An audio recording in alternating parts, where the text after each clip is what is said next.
There's a war going on, the books can't escape from the team. Call the morning steam. It's time to break one for cover. That's gonna cover, that's gonna cash. Then we make the 100-yard dash to the window. I don't know what you thought. It's Ramon Scott running so hot. Sports make money and we make money with sports money every single day. NFL, NHL, NCAA. Stay away from the juice, we might play a parlay. It's the morning steam. What? Ramon Scott. Sports money. What? Wake your ass up and let's get to the money. Get to the money. You know how we do it.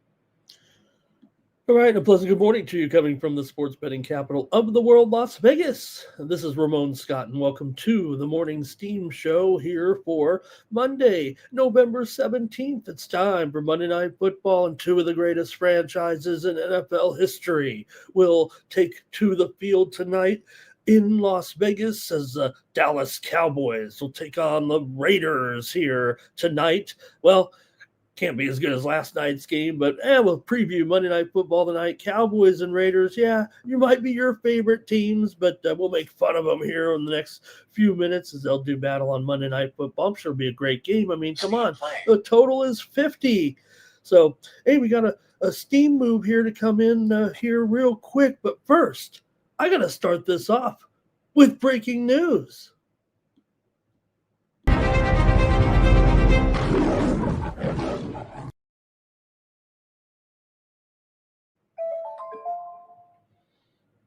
All right, and a little bit of breaking news here to start the show. I won't say the news came out about a half an hour ago, but it's certainly a interesting enough story that came out here within the last hour or so that two-time former heavyweight champion of the world, Anthony Joshua, is set to meet Jake Paul on December here in a professional boxing match here on December 19th. Paul will take his game up a notch even further here, taking on the former two-time champion in Anthony Joshua. So it'll take place in Miami. That's what MVP Promotions told ESPN on Monday. So it'll be on Netflix. So everybody with your Netflix subscriptions, another event to watch. I will say this, it is going up against the, depending on the time, I think it'll be going up against a college football playoff game. But probably going to want to check this one out, though. We'll wear 10-ounce gloves. I mean, that's heavyweight gloves right there, heavyweight gloves. So for Paul, he was going to take on Tank Davis, but that was canceled after Davis had that incident with the battery over there with his ex-girlfriend. So they kind of scrapped that, but I'll take it up a notch here even further to take on the former Olympic gold medalist who has weighed as much as 256 pounds in his career, mostly a cruiserweight is Paul, but he did weigh 227 against Mike Tyson back in that fight last year. Big difference there pretty much, right? From going from Mike Tyson here up to face Anthony Joshua, 25 knockouts in his career, 28-4 record. Certainly one of the hardest hitters you've ever seen in your life in there, and been around for more than 12 years as a professional fighter. Was the champion just a few years ago. I say a few years ago, here just a handful of years ago. So look, Paul's going to step it up here and take on another comer. I really think he's going to have his work cut out for him on this one, but he's going to come in fast and hard. That's for sure. I think the key for Jake Paul is to go if he's going to truly win. And we've seen him grind out fights a little bit, right, in some of his bouts getting to the finish there. But go at Anthony Joshua early. I mean, come in fist blazing here and then hope you don't get knocked out. And then that could be the path to victory for Jake Paul. So it was reported that they were negotiating, and it felt kind of like, I don't know if it was really real, but there'll be a size difference in there for sure between these two fights. Again, December 19th, Anthony Joshua has been contracted with Jake Paul, an MVP here. So it will be, like I said, going up there against the college football playoff, I believe a first round game right around the time that a fight might go off in Miami. So, all right. Hey, the Steam move that just came in a few moments ago is on Iowa State here this evening. And we'll take a look here. Let me see Iowa State and their matchup here against Stonehill. 37 point, that opened 36. Stonehill's having I don't know, they've looked okay to me, but again, we've got two different teams here. Stonehill's up to, or Iowa State here is up to minus 39 right now on some widely reported steam in their matchup tonight with Stonehill. All right, thanks everybody for joining me here on the show as we have a great sports betting day planned as well with 8 games in the NBA. There are also 6 games in the NHL, and we'll also talk a little college basketball on a Monday. Not a great group of games, but we're going to preview a few here and there, and we'll take your requests or comments on the college basketball card tonight. We got some good teams going, including Georgia, Iowa State, Missouri, Gonzaga, and we'll preview some others in there, some close, some not so close. Take a little sample of the games. So I've been hoping to see what the line would be in the Paul and Joshua fight. I think I have seen actually one report come. I don't know if it's an official line or any, let me see if we can find a line on that. I think Bet Online does have it right now. It might be here we go. I think we got it here. Anthony Joshua. I'm going to go to try to get the latest line here if I can right now at BOL Live. And before, I don't want to say the line and be totally off, but it does seem like a realistic line here. And just peeking it right here, right now. And minus 1,500. Anthony Joshua minus 1,500. So about an 8-1 dog with Jake Paul plus 800 in that fight on December 19th. All right, let me say hello to some folks in the chat and recap some of the action yesterday with a interesting day of NFL. I don't want to be all cliche, come on here and say what a wild day it was. I don't know if it was too wild here with some of the games from last night, but let's see. Hello to James Parm. Nuke is here as well today. Joe W's ready to go. And let's see, Jerry Jones is here today. Nice to see Jerry here and Nuke. Hey, everyone, like this video. Subscribe to our channel, Sports Money, here on YouTube, the fastest growing sports betting channel on YouTube.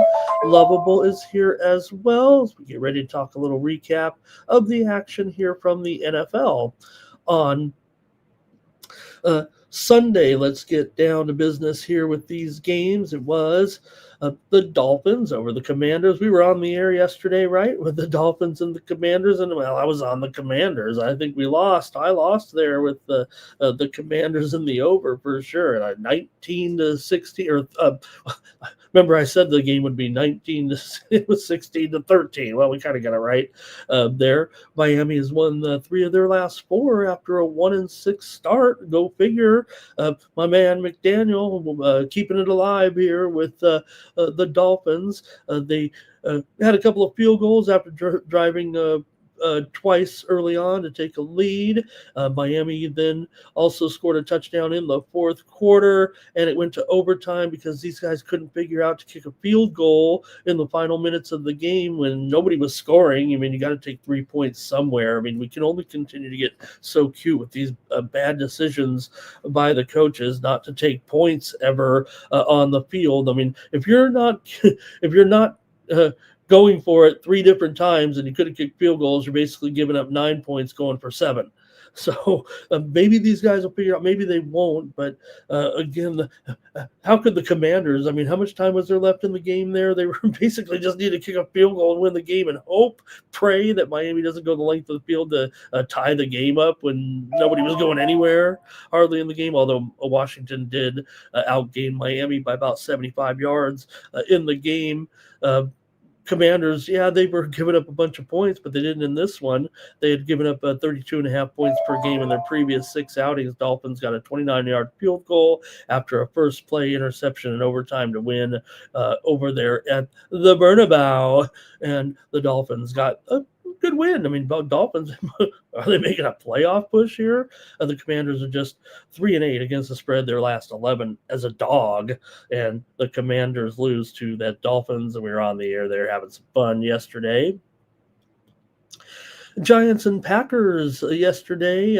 Giants lose 27-20 to the Pack. The game was tied 13-all at halftime. We said the wind was going to wreak havoc in a couple of these games. It did in that one for sure. The kicks were going almost at a 90-degree angle, it felt like there. The Packers did drive and score the game-winning touchdown with 4 minutes left for the 27-20 victory in that one. The Giants have lost 5 in a row, allowing 30 points per game. Jameis was in there for injured Jackson Dart. He did pass for 200 yards in that one, and the Giants went over their team total again offensively in 6 of their last 8 games, but it was the Packers getting the win. And you know what? It might have fell right on the number. Some may have lost. I think as many people might have gotten beat by the hook as they did laying the 7 points for a push, and vice versa for the Giants supporters, probably getting that money there yesterday. Steam move coming in right now. NBA action tonight. Here it is. One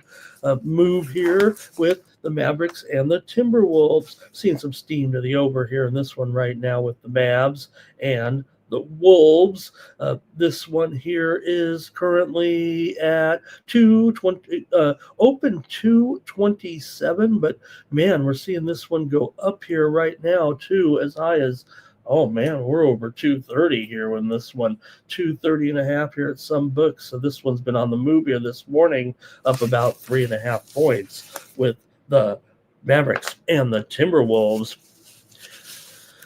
Buccaneers and Bills yesterday on Sunday, and man, a wild one there, but the Bills win confidently and cover in the game eventually there, scored 44 points in the contest to get that win for the Bills. It was back and forth early. The Bills led by scores of 14-10. Tampa Bay actually led at one point 17-14. They also held a 26-24 lead. So did a pretty good job in that game, but eventually they were worn down. The Bills had a couple of interceptions, but they were scoring on every other drive in the first half. They just had some turnovers. Still, Josh Allen, 3 touchdowns rushing, 3 touchdowns passing as well. And Buffalo was able to get the win throwing for 317 yards. Tampa ran for 200 yards behind Tucker there with a career performance. He had 106 yards and 2 touchdowns. So the Bucs, you usually don't rush for 200 yards and lose, but they were giving it up to the Bills there for sure, and win for the Bills 44-32 was the final score there. I don't think I even said it. Bengals and Steelers on Sunday, and the Steelers ended up pulling away for a rout after leading early, just 7-6 and 10-6. They eventually extended the lead to 20-9 and then pulled away for the convincing victory, 34-12 over the Bengals. The Bengals didn't have much for him, but the news out of this one was Aaron Rodgers does have a broken bone in his left wrist. He left the game. Mason Rudolph did come in. Probably going to have to see Rudolph here this week because of that injury. It isn't a total, fracture with his arm pointing the wrong direction or anything. In fact, I believe that when you saw them shaking his wrist here just last week as well, I mean, he may have been bothered by this over time here, and it's only kind of getting worse. Anybody who's taking a center snap, when you get that ball slammed up into your hand there a little bit, it can hurt. Centers can't really soften their snap or anything, but Steelers did score 2 defensive touchdowns in the second half. They led, it was, like I said, just 10-6 at halftime, but the Bengals have lost 7 of their last 8 games right now, and they were outscored 24-6 in the second half. Texans and Titans, this was another one. I think this was the game I actually said might finish 19-16, and hey, we did have the under here on the morning steam in that one. We also had the Steelers back in that other game, but we had the under in the game between the Texans and the Titans. The Texans drove 48 yards to kick a field goal for a walk-off win. There were a lot of walk-off wins. So like I said, the games weren't necessarily wild, I thought, but just more dramatic a little bit in some of these. Tennessee had tied the game with 1.5 minutes left. The Texans drove down and kicked that game-winning field goal. And Houston here all of a sudden is 5-2 in their last 7 games after an 0-3 start. Davis Mills in there guiding the Texans to the road win, but the Titans got the money in that game. Houston in the first half, they trailed 3-0 at halftime in the game with 127 yards, but in the second half they had 200 yards of total offense. The Titans could only manage 58 yards rushing against that Houston defense, and Houston continues to dominate the Titans, having won 7 of their last 9.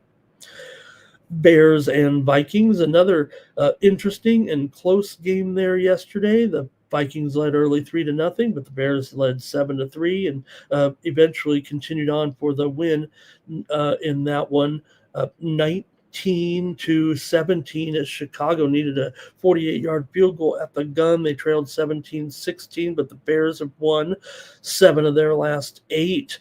Now, and when that defense is on, the Bears can be competitive. Vikings had scored with 50 seconds left to take the lead, but a key play on special teams allowed the Bears to run it back 56 yards there late, and then the Bears were able to kick that game-winning field goal. The quarterback struggled for sure in a controlled environment. Both quarterbacks were 16 of 32, 50%, and Minnesota has been turning it over left and right for sure. Vikings have lost 4 of their last 5 all of a sudden, and maybe McCarthy, I tried to come on here saying, hey, the good patience by Minnesota to wait for McCarthy and go with him here, but he kind of struggled again a little bit.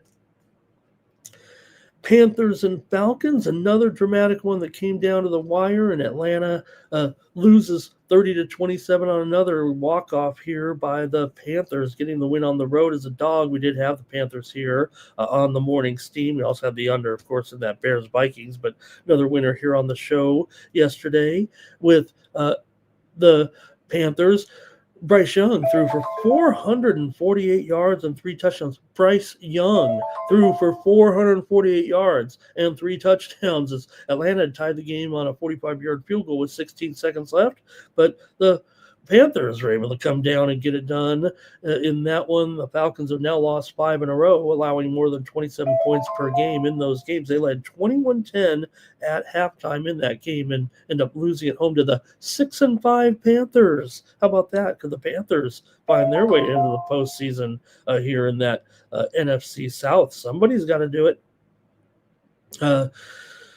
Also, man, I'm so embarrassed of my Chargers. Man, I thought they would go out and beat these guys silly against the Jaguars, and it was the other way around. I'm no good at this sports stuff other than the fact that I did have the under in the game with the Jaguars smashing my Chargers there yesterday. Man, really rough outing there for Los Angeles as they got rocked in this one, 35-6. I mean, it's probably not. I don't want to recap this one for the Chargers. It was so bad, almost from the from the outset. In the game, the Chargers stunk it up. The Jacksonville Jaguars destroyed the Chargers defense, outgaining the Bolts 350 to 135 and held a 38-22 time of possession. Not a Harbaugh-like game for sure. Trevor Lawrence just 153 yards passing, but the running backs gashed for nearly 200 yards, and they sacked Justin Herbert twice, knocking him from the game with 6 hits and 11 pressures, and the Jaguars had scoring drives of 11, 14, and 16 plays to methodically defeat the Chargers in that one. Seahawks and Rams, and it was the Rams with the win at home, 21-19 to improve to an NFC best 8-2 right now. They've won 5 in a row. The Rams defense had 4 interceptions. Stafford needed just 120 yards and 2 touchdowns. Kyron Williams, 91 yards rushing in the win. Darnold, 200 yards with those picks. And Jackson and Jigba, nothing wrong with this fella. 9 receptions for 105 yards, and that one-hander down the sideline was pretty terrific. They did go for a 61-yard field goal in the last play of the game, but it was not close, and it was the Rams winning again, staying up there in the with those NFC elites there last night. Also, it was the 49ers pretty much pounding the Cardinals there on the road, getting things back together with Brock Purdy. You can see a little bit of difference between the two. I know they're playing Arizona, but you can see a little bit of difference, certainly, in the quality of Purdy over Jones. Jones, we said, hey, he did his job and is just fine, and certainly has improved in his stock here this season. But for Purdy to come in and lead them confidently 41-22, yeah, the 49ers ran the opening kickoff back 98 yards to the 1-yard line and scored on the next play.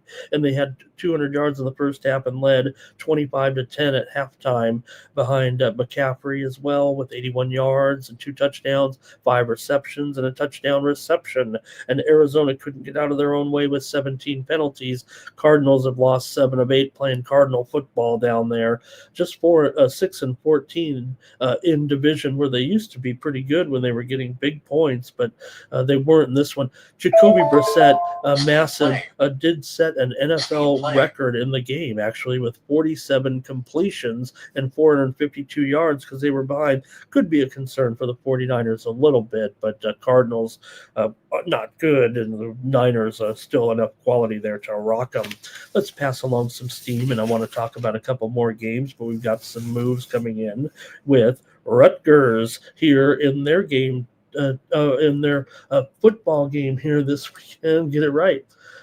Rutgers has taken some action, so we'll look ahead to the weekend here. They're playing Ohio State. Ohio State was a 32.5-point favorite, but Rutgers is taking the action here. They're down to 31 right now against Ohio State here this weekend. Maybe it'll be a breather spot. It doesn't feel like it right now. Ohio State on the move, but also Lamar in college basketball against Monroe, taking some steam here right now. Lamar was an 8.5-point favorite, but now they're on the move here against Monroe, and they're up to 10 here at a few spots. So steam coming in on the Lamar Cardinals against Monroe here tonight.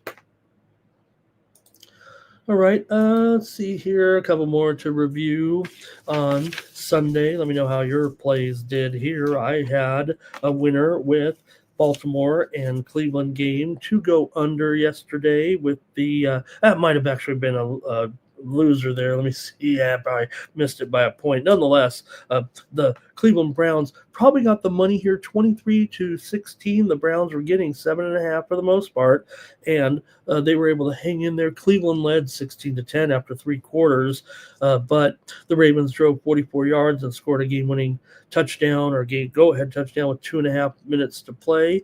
Baltimore offense is clicking here with ironically, right now with Jackson averaging close to 28 points per game over the last 4 games, and the Ravens in the last 5 games, absolutely terrific defensively, allowing just 15 points. Ravens outgained Cleveland 350 to 185.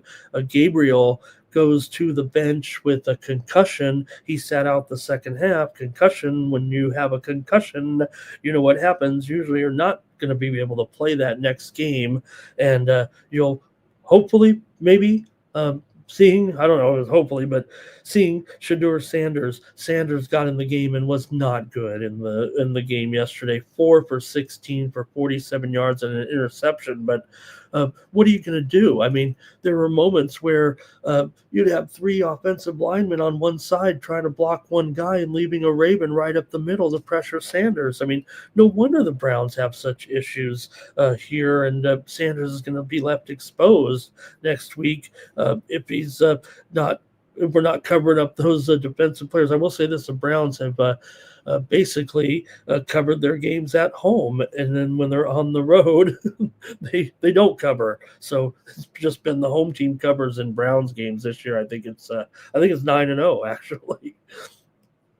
All right, a couple more here also with the Chiefs and the Broncos, and the good one there, late afternoon action, low scoring game. I don't like the dramatics there. It did go under. We had our winner on the morning steam, and the Broncos drove 58 yards and kicked a 35-yard field goal for the walk-off win. And Denver's won 8 straight games right now, no doubt about it, no matter how you look at it. Got to interview Bo Nix, superstar, every game after the game to see how he felt about his mediocre stats. But Broncos keep winning these close games right now. 6 of their last 7 wins divided by 4 points or less.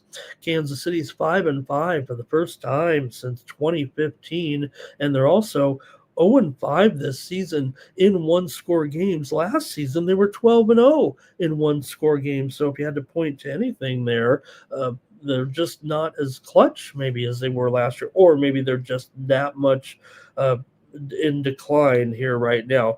5-5, you got to wonder, that's going to be close, but they're going to have to certainly do better in the second half here of the season. I don't think that if you look at it, 4-3 the rest of the way probably ain't going to cut it. They're probably going to need a 5-2 finish, I would think, given some of the records here in the AFC. It'll be close there, but they're going to definitely need at least 4 wins out of the next 7, if not 5. And finally, last night, the Eagles over the Lions 13-6. If you tuned out at halftime, you didn't miss much. But Philadelphia, another ATS win, coming off of a win. When they win, they streak it together and look good. The last 3 weeks, the Eagles just totally shutting down opposing running games, allowing just over 80 yards in those games. The Eagles lead the NFC East by 3.5 games. I mean, in today's NFL, that's going to be insurmountable here. They'll win the division and continue on. Jared Goff, pretty dreadful. He was wearing a glove on his right hand, and it was a relatively nice night there in Philadelphia. The rain came down a little bit late, I think, but 14 of 37 with that glove on his right hand. It was very inefficient. Detroit was just 3 of 13 on third down, and they went for on fourth down 5 times. And did not get it. That's what we're talking about. They could have opted for field goals on at least on 3 of those plays and taken 9 points, but they opted to go for it, and they ended up getting the win. The Eagles offense continues to have their struggles here for sure, but hey, doesn't matter when you got that defense doing the job and getting the win there. Detroit missed a PAT. That one went wide, and they got a penalty with a celebrating the old grab the goalpost and slide down celebration. That's using a prop, and it did cost them a point. In the end, they were chasing points there a little bit with that. They also missed another field goal or earlier PAT as well in the game. So it was 16-9. The Eagles got the win there. And hey, we did score with some props there on the show last night with the guys and had a great time. We'll be back again tonight with the Raiders and the Cowboys. We'll do it again with razor sharp picks in our companion stream here this evening on Monday Night Football. So you want to join us then. All right, another move here coming in here real quick. Oh, man, I'm going to tell you, this is my move here right now. Okay, I got to say it. Edwardsville and Wisconsin. Boy, these moves and just taking my plays, that's okay. This is my play. Edwardsville and Wisconsin going over. The steam's coming in right now at 143.5. It's up to 144.5. I like the over here in this one. I got it set up as a previewed game, but I'm going to have to give out the play right now because the steam is coming in on the over. Edwardsville 3-1 coming in. Wisconsin 3-0. And this one's on the move here a little bit, opened as low as 143, but we're seeing 144.5 right now, even just to the over in the Edwardsville and Wisconsin game here on Monday night. Let me catch up with you guys in the chat, and we'll talk a little bit more and then get to the previews here. A mediocre-sized card or a medium-sized card, I'd say, here tonight. And who else? What else is going on in the chat? Sammy Sosa's here today. And Lovable says, these scores were like, dun, dun, dun, dun, 1999, dun, dun, dun. And Jerry says, don't forget, he was supposed to go up against Davis there, right? And no reason for Jake Paul to take this fight against Anthony Joshua. Interesting comments from Action Jackson. And Nuke says, what a Grey Cup last night. Certainly I'll talk about it, Nuke, with you, even though it was a loss. I'm going to feature the Grey Cup on I was talking about it last night, and the guys were listening like I was talking to nobody as the CFL champs were decided with the Saskatchewan Roughriders, a 25-17 win over Montreal. The Riders defense intercepted Davis Alexander 3 times, and then there was a key fumble at the goal line late in the game in a one-score game. There, Trevor Harris had a monumental performance as the Grey Cup MVP, 302 yards passing for the Roughies. And Davis Alexander did have 284 yards, and they came down with the last chance, even a Hail Mary that, oh boy, I thought the Hail Mary was kind of closer than it looked in a way because there were 2 Montreal players in front of the Rider defenders, but the ball was it was a nice pass, and it kind of got over those guys and wasn't even able to be tipped really there. And Saskatchewan wins the 112th Grey Cup. I was joking around with the guys last night. I was listening to the game and watching it over on the corner. I said, man, I'm watching Machine Gun Kelly here at halftime. The halftime show was pretty good, I thought. I mean, I'm not a big fan of that performer, but I was enjoying it. And the Riders went on for the victory there last night. Thank you, Nuke. Sorry it didn't work out there on the bet, but pretty good championship game for sure in the CFL. All right. Lovable says those games get a little bit unpredictable over there overseas. And how about next year when they'll go to Australia for the first time to play NFL football there? Although after yesterday's game, after yesterday's game there between the Commanders and the Dolphins, they asked Tua where he'd like to play another international game. He said Jerusalem. Okay. There. All right. And look, KG says we fired Dable for no reason. I think what I'm trying to interpret that as, really didn't, are they going to be much worse without him there? And we'll see with Jameis in there. I really didn't comment on Jameis, but, they did what they had to do, putting him in there at least for that game.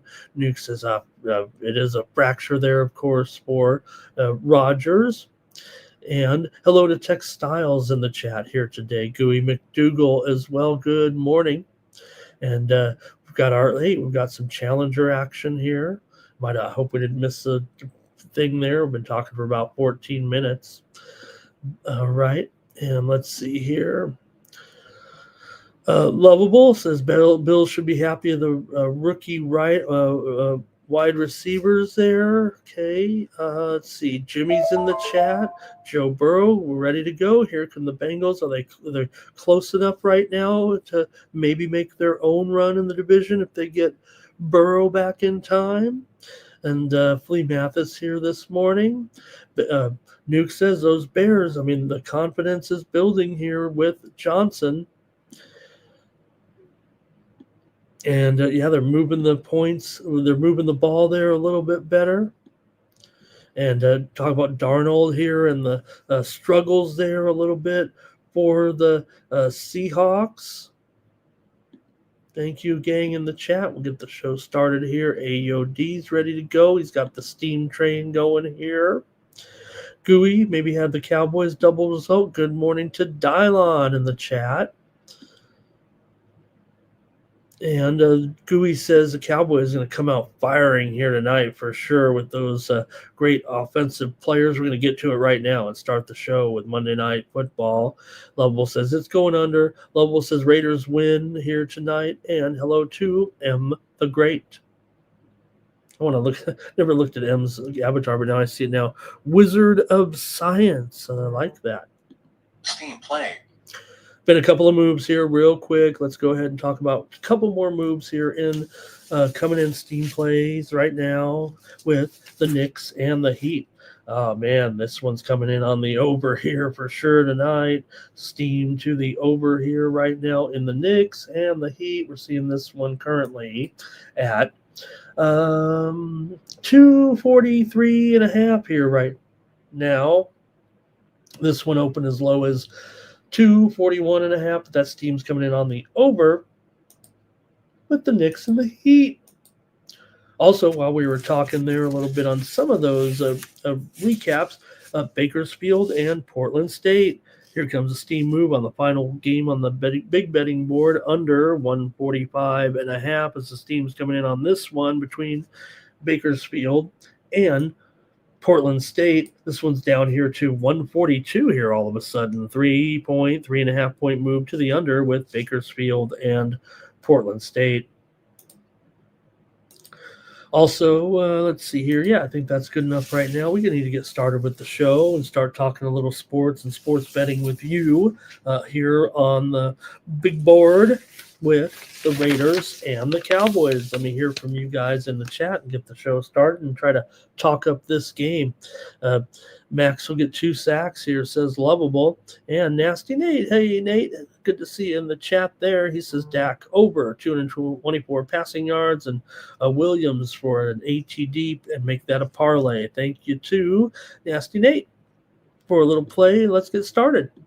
Guys are nice. These guys are nice enough to give us some action on this one, so let's talk about it tonight. Two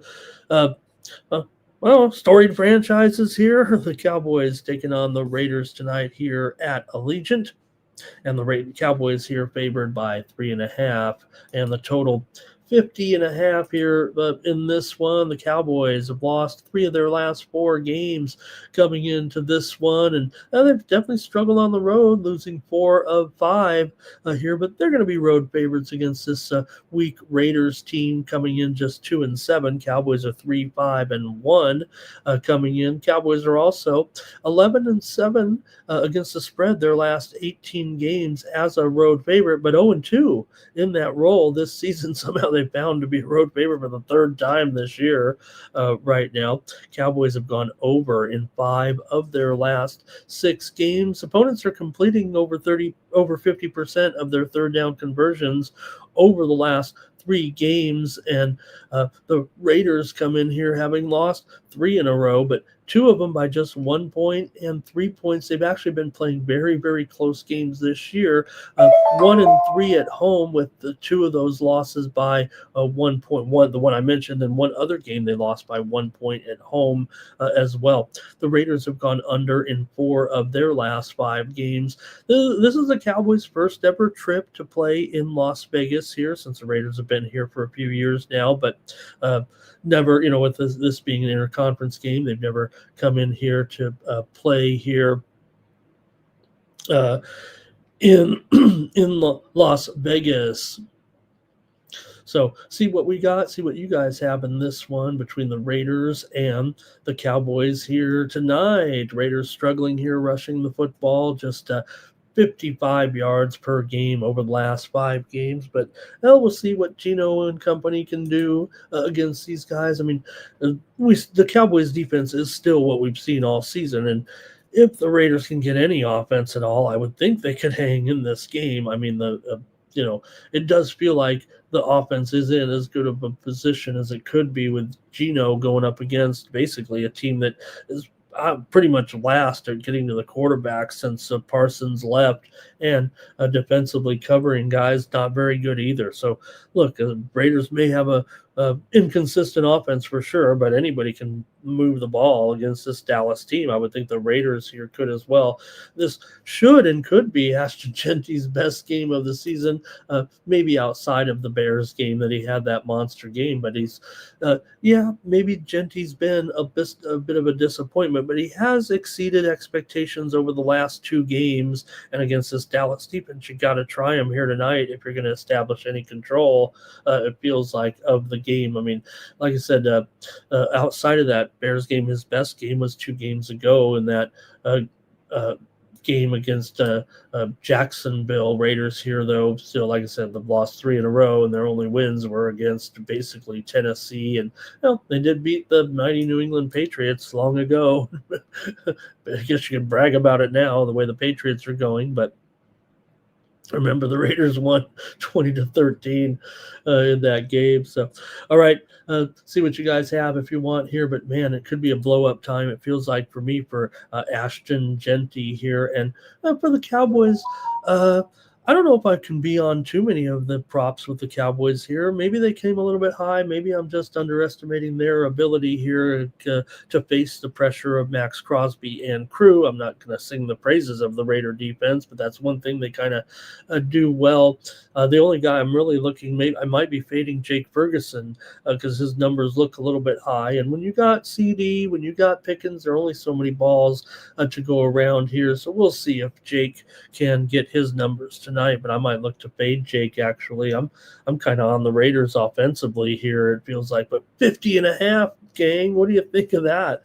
Let me go to the chat and see what you guys have, though. I mean, I don't think we're going to be stuck in the teens with these 2 teams. It's not because of the great offenses, but maybe the weak defenses for sure. But let me hear it in the chat. Let's go Raiders and Cowboys here tonight. The Super Bowl that never happened. Gerardo in the chat, ready to go. Kenny's thinking under in this one. If it is, that's got to be close, though. Kenny, doesn't it? Or can they really clunk it up here a little bit despite what the expectations are?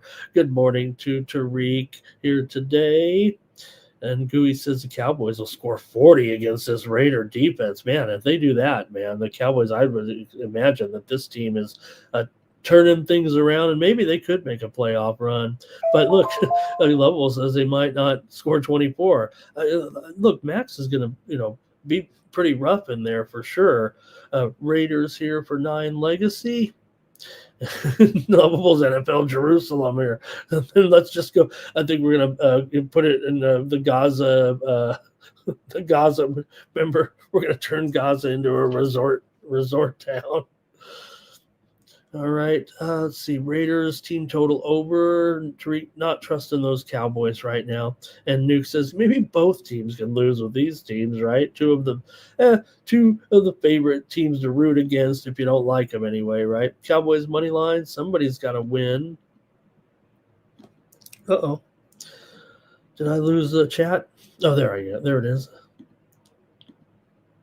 All right, Cowboys and Raiders here, and I think you guys are done making the call here in this one, and I'll make my call, and it's going to be on the total here in this one tonight. I got to go over, guys. I think we're seeing a lot of goofiness here, it feels like to me. I'm going to take the over with the Cowboys and the Raiders here tonight. Cowboys are 6-3 to the over this year. Raiders are 3-6 to the under.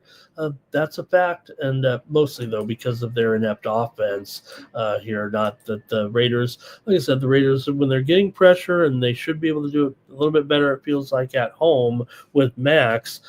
Maybe they can't put enough pressure, but still, Raiders have lost 8 of their last 10 at home, 7 of their last 8 overall. They've gone under in 4 of their last 5. Cowboys have gone over in 5 of their last 6. I just think with a interconference game here tonight, this one ends up finding a way to go over with some bad defense late, and maybe one of the teams scrambling to get a win, or at least a try at a win late in this one. So with a close spread, I mean, you're obviously if you look at it, it's going to be 27-24 Cowboys if you just go split it down the middle here pretty much. Could that happen tonight? Probably. All right. Appreciate everybody in the chat. And Nuke says, I've been to the stadium, but not to a Raider game. Nuke, man, can you believe it? But man, I love watching. I'm not making any excuses, but really, as a sports fan, my favorite thing of all of sports. I mean, there are some great things we watch and everything, but I like the NFL. Basically, what you might call the 1 o'clock Eastern time window. And not so much the later window with the lesser number of games. But I got to tell you, my favorite time of the week is right there at 10 a.m. on Sunday mornings for 17 weeks. I mean, there's some great things you can watch, but I love watching a bunch of NFL games at the same time. And just my favorite thing. I don't know if I want to go to a game and miss that. I guess you could go watch the game somewhere else. But, man, I really love that. That's my favorite sports thing here over the last, I don't know, 20, ever since like the red zone stuff came out, we could do that. For me, it all goes back to, on NFL Sunday, one of my first jobs right out of high school, and it was at the time where I always like to talk about my jobs on here, right? I've had a million jobs because everybody fires me. You guys know that. But in the age of the sports bars, I've told a story about managing a big sports bar, but I also was before I could be a manager, and I was just kind of young. They're just, I don't know, 18, 19, 20, and they were starting those sports bars with TVs in them. And I got a job, because now they have names for the job, active content manager. I called it a video jockey back then, but we had the big satellite dishes, and Team play. I would I'd control those TVs.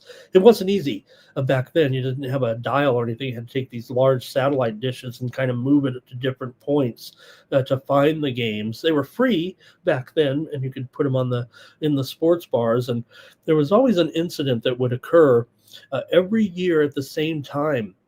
Very funny story. I'll bore you with it, but the satellites have a thing called a solar blackout, where the satellite and the satellite, the sun, and the earth, or your receiving point, would pass for 5 minutes every Sunday, and the games would go out and they'd be blacked out. Everybody in a panic. Everybody's like, a drive's coming, and everybody's like, what are you doing? Put the game back on. I'm like, I got no control over this, man. It's that big orange ball up in the sky. The sun would be there, the satellite would be here, and the earth would be here. And when it moves past it, it created this weird science thing where you couldn't get the game. Sometimes you could move it to another, there'd be 2 or 3 feeds of the game. So if I could find it, but I didn't like to leave too long because it would slowly disappear. So you'd be watching the game, and then it'd be fuzzy, and you'd kind of see the game still, and then it'd go out for a while, and then it'd come back and slowly reappear. It was so weird here, but I don't think that happens anymore because nobody has these big satellite dishes. They were called C-band and KU band, and CBS and was on the C-band, and then the NBC games, I call it the NBC, that was the AFC back then, were on the KU band satellite dish, and the KU band was not affected as much as the C-band dish was. Oh, reminiscing along the airwaves. All right, Cash Kane says money line and over here. Cowboys by 3. And story time from Ramon. I don't know if it's knowledge, just but figure me for that job, right? I mean, come on, who are you going to give that job to as the I can't even get a job now doing the active content, even though I'd be terrific at it. Maybe a place like a Circa, but I tried to get that job at the Circa, but no, they never called back. All right, we're gonna move on to the NBA. I guess you guys got your plan. I'll take the over in this one with the Cowboys and the Raiders here. If the Cowboys, they can put that high-powered offense, they can move it a little bit against the Raiders, but I expect some harassment for sure from Max on Dak here. Steam move right now in on one of the games here with West Virginia. They're taking the steam here against Lafayette. Not UL Lafayette, but the Lafayette Leopards. And West Virginia was a 23.5-point favorite. Right now, they're taking the steam in this one against Lafayette. West Virginia's up to a 25.5-point favorite. It opened as low as 23.5. Right now, West Virginia 25.5-point favorite against Lafayette. All right. Jordy liked the story. Jordy liked the story there a little bit. It's a real deal with those big satellite dishes. They don't use them anymore. Does anybody still have the does anybody in the chat still have the small satellite dish? Do you have the DirecTV still with the little 1 foot dish, the 18 inches, whatever they have now? Or are y'all on carrier, the YouTube TV? Breaking news, YouTube TV and ABC did get their deal done, I think, on Saturday morning. So I didn't have to go to some of those illegitimate streams to watch some of that college football on ESPN and ABC, and those channels were blacked out there for 10 to maybe it was 2 weeks that carrier. I got a $20 refund somewhere in there. I clicked on a thing and that said that they'll take $20 off your next month. So I guess I missed 2 weeks worth of ESPN at $10 a week. Here's some steam coming in real quick. Lamar and UL Monroe. Seeing the steam here come in on the under. We just said Lamar had taken some steam against Monroe, moving from 8.5 to 10, and now here comes steam to the under. It was, oh my gosh, it was 145 on the opener, and we're seeing this one way down. We saw moves equal to 5, 6, 7 points. You guys might have been doing it if you're tracking the steam or taking note of some of those moves that continue to move in college basketball here on Sunday. And we're seeing another one here right now with Lamar and UL Monroe. This one will open 145. We're down to 140 here right now. 5-point move to the under in Lamar and Monroe.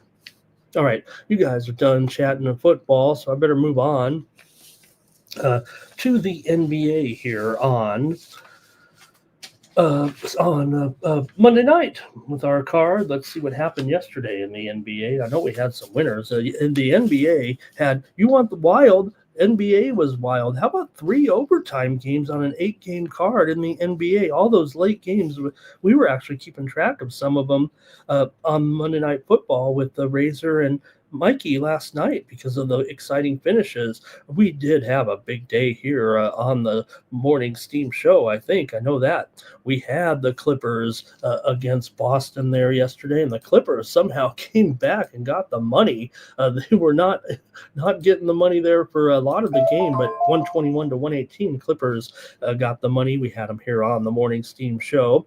Also, we had these winners late is pretty much what it was. Early card wasn't great to me, but there were some notable occurrences there with, for example, in the Warriors game, Warriors beat the Pelicans 124 to 106. Steph Curry, 2 for 11 shooting for I think he had 4 points, 5 points, whatever it was. Didn't matter. The Warriors routed the Pelicans, and Draymond got into it with a fan. The fan was calling him Angel Reese, and he took offense to that. He does not want to be compared to one of the best rebounders in all of basketball. Draymond was offended by that and approached the fan and got in his face. Draymond is a moron there. Why wouldn't you want to be complimented on your rebounding compared to one of the best players in the game, Angel Reese?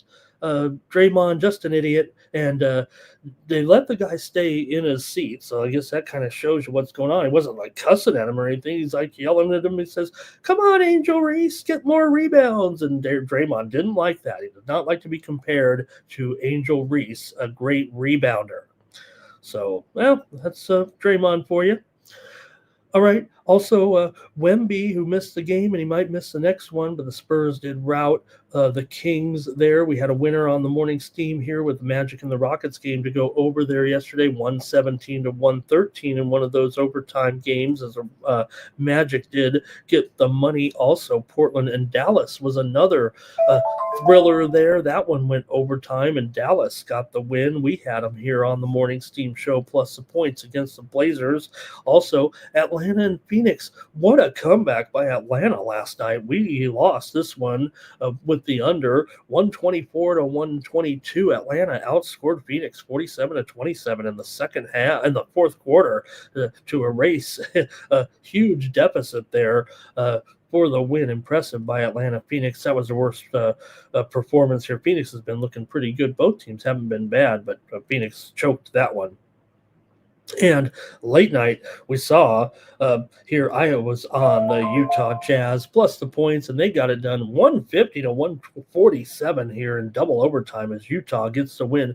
Josh Giddey became the only the third Chicago Bulls player to have a triple-double with double-digit points. He joins Michael Jordan and Scottie Pippen as the only Bulls to ever have that in their stat line. That is impressive. All right, and let's get to the action here in the NBA on Monday night. Get your comments and ready to go here. Good morning to Bobby Mack. Clippers and Sixers NBA action here for Monday night. You got the Sixers favored at home here in this one, up to 5.5 here. Looks like right now. It looks like it's gone up just a little bit. It opened as low as 4.5. Total's taken a little bit of a dip here to 219.5. Here in this one is the Sixers hosting the Clippers here tonight. Sixers come in with a 7-5 record. 7-5 record coming into this one. The Clippers are 4-9. The Clippers a dismal 3-10 against the spread so far. 1-3 against the spread as an underdog. For the Sixers here, they're still 9-2-1 against the spread so far this season. They're 5-1 against the spread at home, 3-1 against the spread as a favorite. The Sixers, one of the best covers around this season so far. The Clippers, not so much. They've struggled here not only straight up, but against the spread. They're 4-9, as I said, 4-9, but 0-4 as an underdog straight up, 1-4 straight up on the road so far this season. You guys get ready, comment in the chat if you'd like. Make your picks, and I show them on the screen. Everyone who does type something into the chat is entered into a drawing at the end. You can win some more plays from me here. I try to give you some great winners along the line with the show here, but I do send out another package or two of winners every day with winnable.com/Ramon. This is a way for you to support me on the channel when you subscribe, but I try to send out a little bit of an updated package. Hey, we're basically here 11, 12 hours from game times, so try to update you with some of my best plays. So consider entering into the drawing. You get those free plays. You can check them out. All right, Cash Kane here is on the Sixers. Says Clippers on the back-to-back. That's no good, and especially when you come up against that tough game that exude a lot of energy and still failed against Boston. Roberts on the under in this one with the Clippers and the Sixers. All right, and got about 4 dozen of you watching, so please consider commenting with me here. Clippers have gone over so far this season in 3 of their 4 games as an underdog. The Sixers are 4-0 to the over as a favorite here. Like I said, Robert did take the under there, and 6 of the last 7 meetings between the two teams have gone over. I know the Clippers have been, a solid enough defensive team that they're often considered, enough for the under here, and I kind of agree with Robert to a certain extent, but I don't know. So far in these roles, they do seem to be going over. There are some key injuries, of course, in this game. You have Joel Embiid definitely out here in this one with a knee injury. He's only played in half the game so far this season. Paul George, questionable again. We know for the Clippers, Bradley Beal, if you missed it, he's out for the season now with the hip injury. Might be out for his career. I'm not saying I was calling for it there before. It was ironic that I said, Beal maybe needs to retire because there's something looking not right with him, and then it's reported that that hip is bothering him enough that he's going to have to go out for the rest of the season. I imagine he will try to extend his career, but I don't know. It might be over, unfortunately, for Bradley Beal. We'll find out in due time. Also, Jordan Miller questionable, Derek Jones questionable here for the Clippers. I got to go over here. The trends to me are just a little bit too much on the side of the over, with Philadelphia as a favorite here for, like I said, 4-0 so far. I know they're just 3 up and 3 down on the totals at home, but I'm going to take the over in this one with the Clippers and the Sixers here tonight. And Kane was saying that he was saying it. Look at that. They were blowing them out, right? And then the Clippers came back. A little bit of steam in some college football. If I can stick it in here, if I can squeeze it in here with Jacksonville State. They're taking some steam right now in their game here this weekend. Jacksonville State's going to be up here against Florida International. Florida International was favored by a point, but it looks like Jacksonville State is going to be favored by a point now. It flip-flopped the favorite here, it looks like. Not every book's kind of moved yet, but nearly a toss-up game. Jacksonville State coming in 7-3 and FIU 5-5, but Jacksonville State on the road taking that steam here on the Morning Steam Show.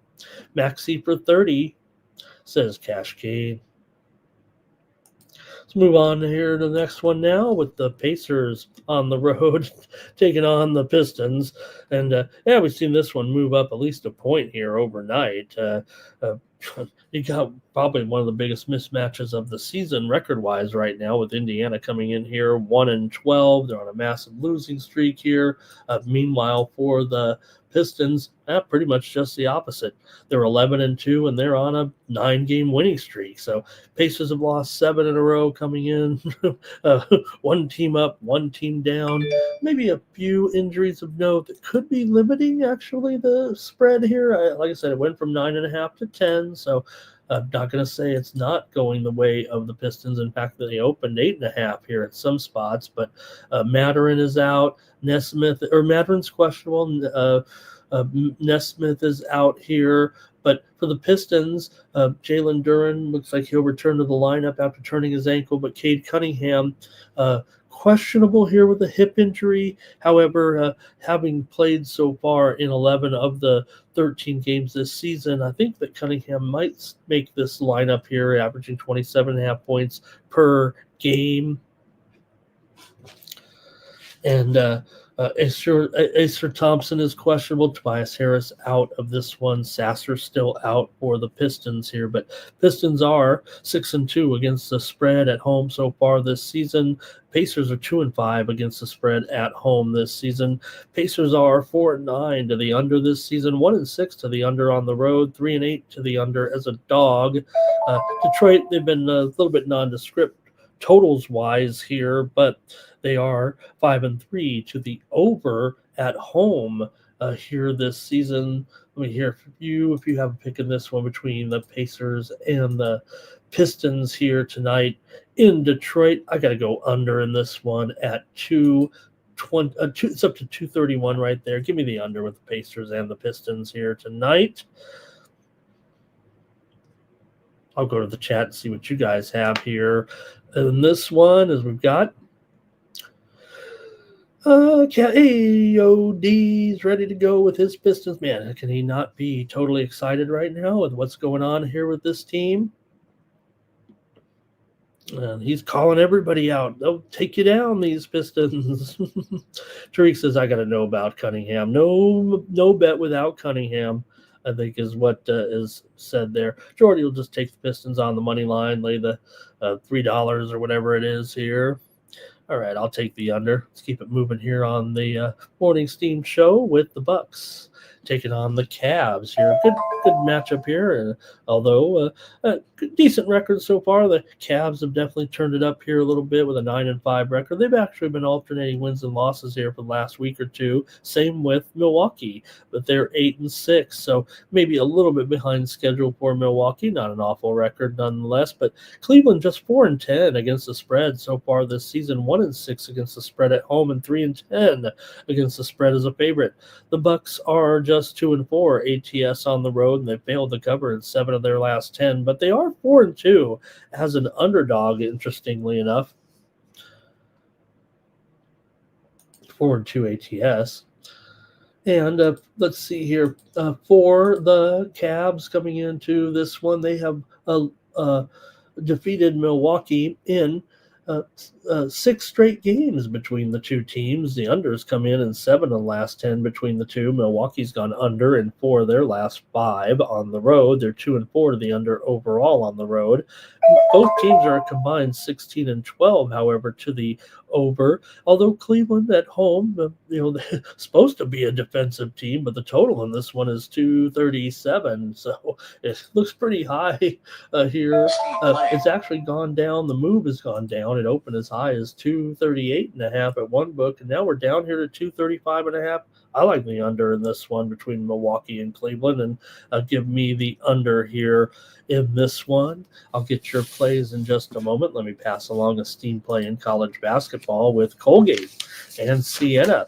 We're seeing some steam to the under here in this one between Colgate and Siena. This one kind of got dummied up a little bit to 150.5, and we're seeing it go lower here right now. Kind of like this one, actually. With Colgate and Siena, it is down to 149.5, but a little bit of room to breathe. The send out in this one was 147.5. So seeing a steam move to the under with Colgate and Siena. Colgate. Robert here, let's see. And let me catch up here. Here comes your plays in this one. I kind of missed it. All right. And AOD's really ready for this one.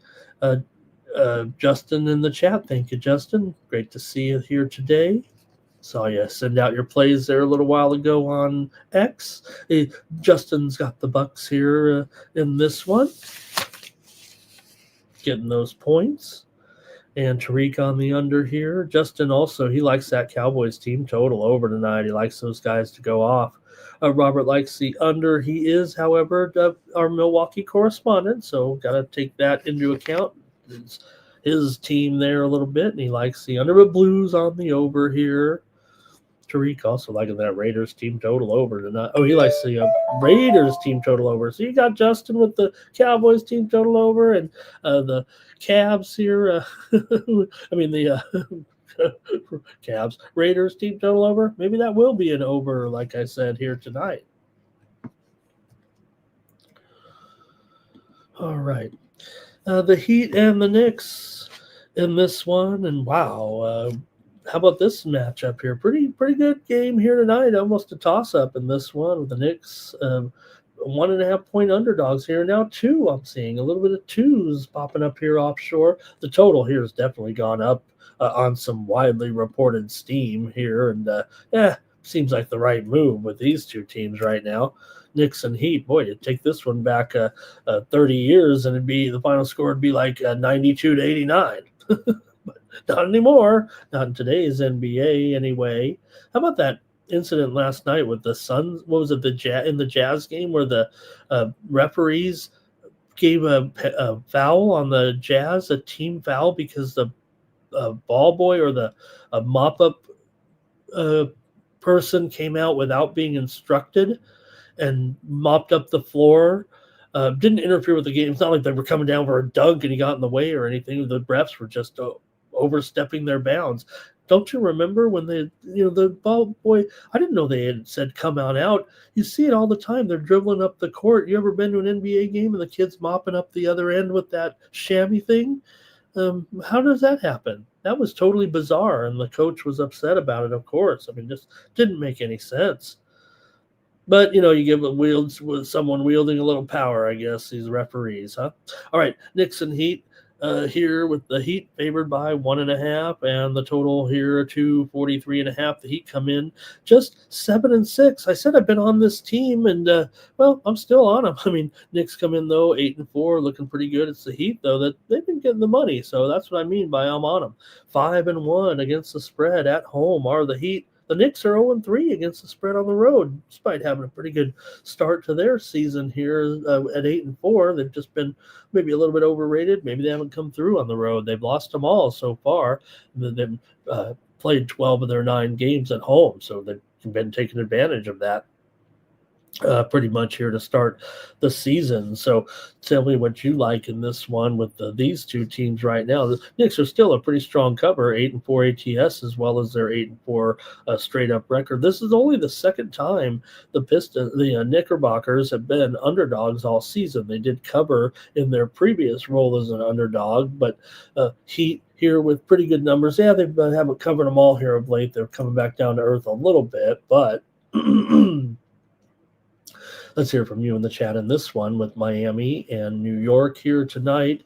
In Miami, Miami's defeated the Knicks in 12 of the last 16 meetings at home between these regular opponents. The Knicks have gone over in 5 straight. Miami's gone over in 4 of their last 5. 6 of the last 7 meetings between the two teams have gone over.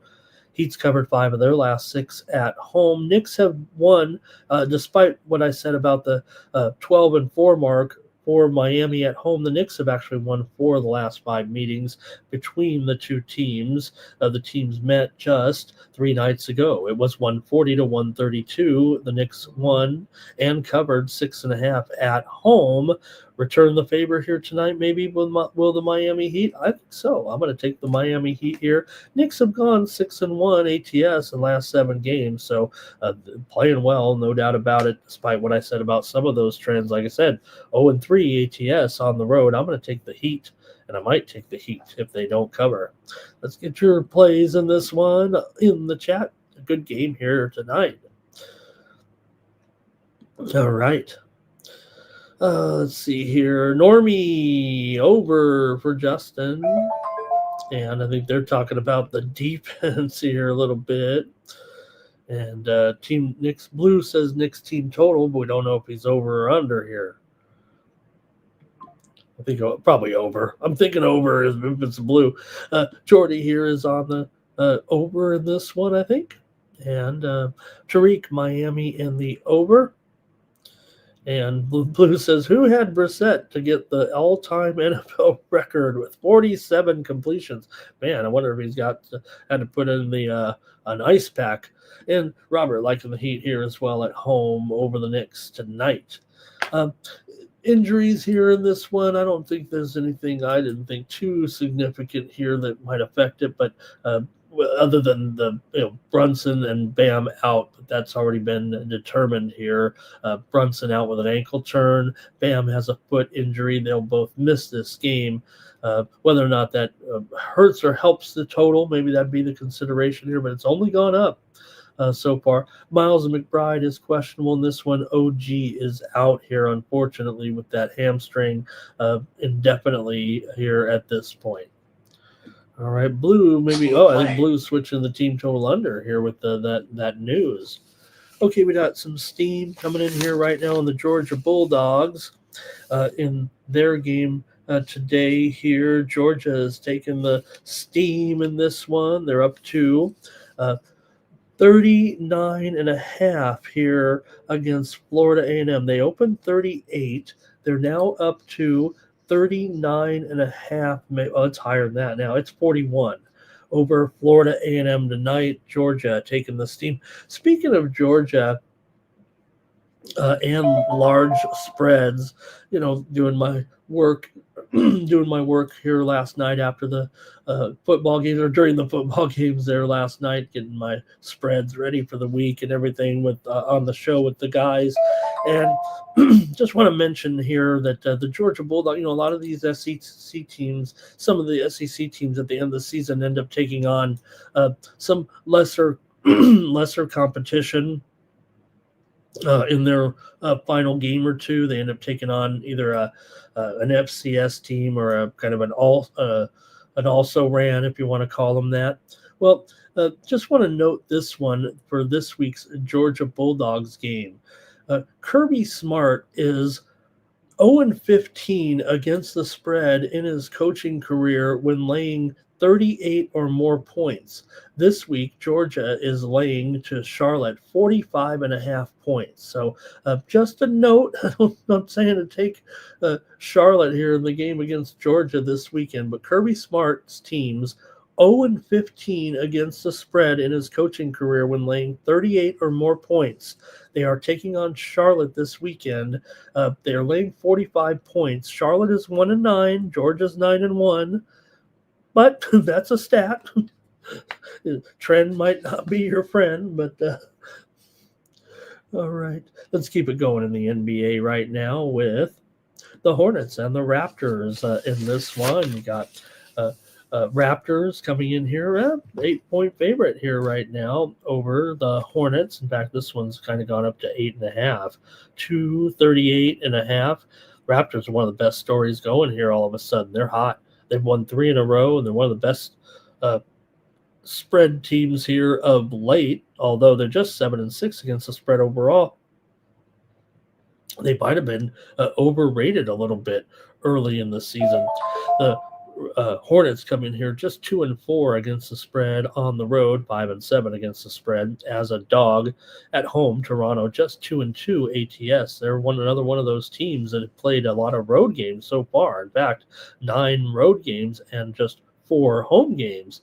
But this one's been on the move a little bit, up to 8.5 here right now against Charlotte. I mean, it's a little bit of a mismatch here. Charlotte just 4-9 straight up. Toronto 8-5 coming into this one. Toronto has defeated the Hornets in 9 straight games between the two teams. Charlotte's gone just 3-8 against the spread, their last 11 against Toronto.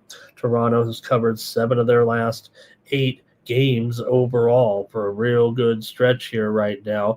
Meanwhile, Charlotte's just 3-7 in their last 10 against the Raptors coming in. Still a lot of points. And without kind of knowing the way that Toronto's going, I mean, my computer over here is kind of shouting at me that the Hornets are the right play, but I'm not sure I can do it right now the way Toronto's looking on this recent stretch. So I got to take the Raptors here. I'll take them here by double digits against the Hornets here on Monday night. I'm going to take the Raps right now to cover this one against Charlotte. Charlotte's lost 5 of their last 6. They've gone under in 7 of their last 9 games here, and Toronto's gone under in, let's see, just 2 of the 4 home games so far this season. I'll take the Raptors here on a blowout. All right, let's see here real quick in the chat on this one. And Tariq says, can they cover? I'm still skeptical a little bit, Tariq, but I'm just thinking right now look, Hornets are definitely not covering very well here of late, and the Raptors are one of the hotter teams here right now. Team total over here for Blue. Robert likes the over here in this one. And Blue says the Hornets, he said they're not very good. Fernando likes the Hornets in the first quarter, though, on the spread. And Terrell taking a PTO day. I'm surprised. You know, Terrell and I are so alike that I figured he was like me and just took the money. Just go to work and cash out the money.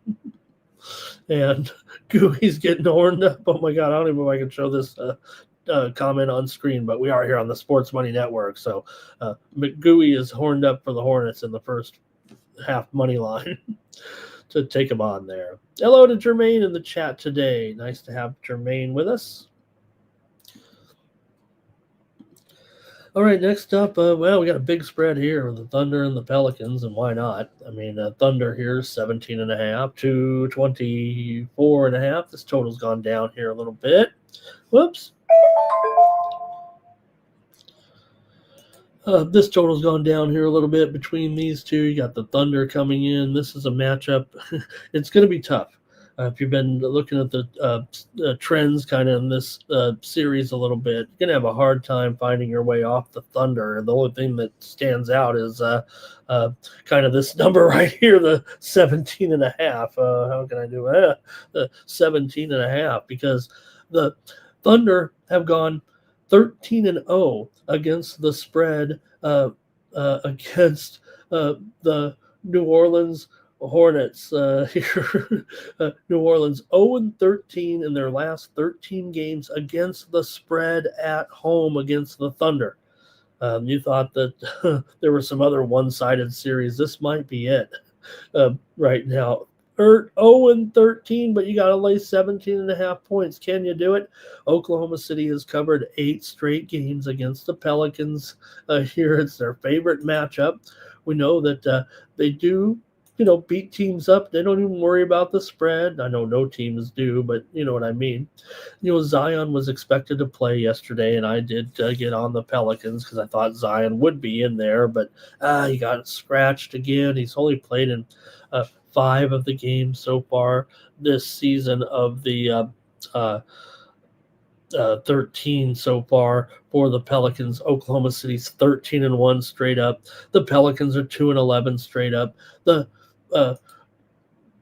Thunder have won 5 straight games overall, going 4-1 against the spread. The Thunder's lost 5 games in a row here, so maybe this is the game. Maybe the Pelicans will upset them here, right? I don't think so.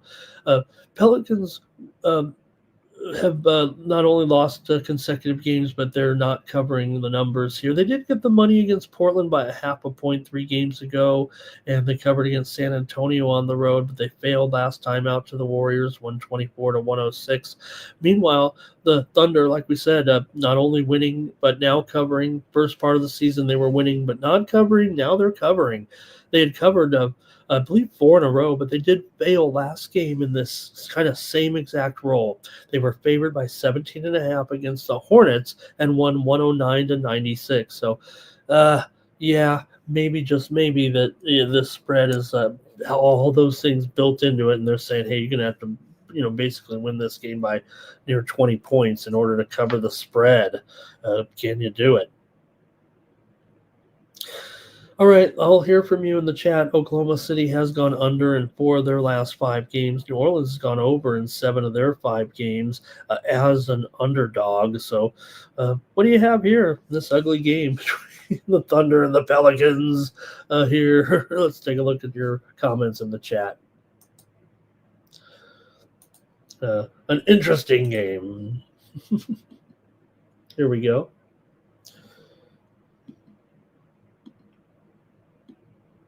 Okay. Oh, man, I really back up here. Oh, Terrell says, look, 6 NFL games in a row in prime time. I just say, I think it's almost like an apology. Hate to interrupt your basketball, Ramon, but these prime time unders are still happening here. Don't forget.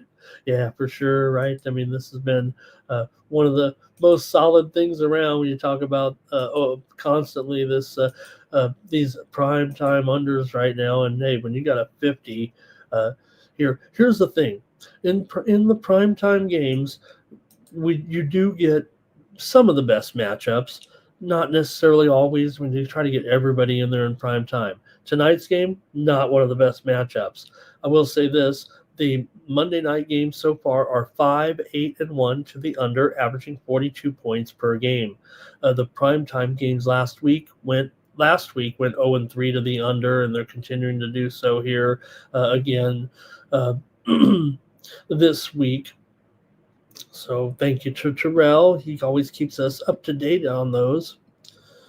All right. And Jermaine's been up all night here getting ready for this one. LALV, hello, good morning to LALV. Fernando's going to lay it here with Thunder and Blue by 22. Another play from Gooey in the Challenger Tennis. I really appreciate Gooey coming in here with Challenger Tennis. I thought I was the only ones to play some of those, and I always need a jump start. I mean, I follow I follow tennis handicappers. I mean, I can't go all the way down and study the stats for these challenger matches. I mean, hey, look, I love Tennis Explorer. Don't get me wrong. I love looking at the records of the players. I think it's great. But I always need a little encouragement. All right. And let's see here. Trey for 15. Critical Fernando's notice. going to say, he says, lay 22.5. Hey, we got a little bit of breaking news on tonight's games. We just talked about Milwaukee and Cleveland, and Giannis is upgraded to probable here. Look, he hasn't missed too many games, but he was on the injured list. We talked about Giannis probable tonight against Cleveland. Robert likes the under here in this one. And, Robert, so do I. I like the under here with Oklahoma City and New Orleans here tonight. Give me the under. A few more here from you guys. It looks like look Joe W. Oh, there it is. There's that stat. 0-13 against. That's ATS, folks. Thunder on the spread for 9 Legacy. Pelicans team total under. Another way to play it. And we'll move on. We'll move on to the next one. We got the Mavericks taking on the Wolves here tonight in Minnesota. Dallas off that double overtime game there last night. They did win it, though. There in that game against Portland, or 138-1. Was it one overtime or two? There were so many overtimes, I forgot. I know 1 or 2 of them were double. Anyway, whatever. They played overtime. Now they got to go on the travel here up to Minnesota after they were at home last night. Play overtime, get a big win over a Portland team, and then hit the plane here. Grab your dinner and play a little cards and head on up to Minnesota. The Wolves here come in 8-5 overall. The Mavs are 4-10 here. Mavs, so the 5-4 against the spread as an underdog. Minnesota just 2-4 against the spread at home, and laying a big number here. So right now it is at 14, maybe 13.5. I think the move has been slight here. The send out was 12.5, but it immediately is up to 14. But that's where the line is pretty much. This total's definitely gone up on some widely reported Steam. It showed 229.5 there, but we're looking at 231.5 pretty much market wide. Update the graphic. I think that's a significant enough move to want to take a look at that. And I like the over. I mean, the Steam came in on the over. I think, did it happen here on the show? Did I announce? I hope, I don't know. I don't remember, but the Steam came in a short time ago. It was either right before the show or one of the first ones I announced. I forgot. But I am going over in this one. Minnesota's 8-5 to the over so far this season.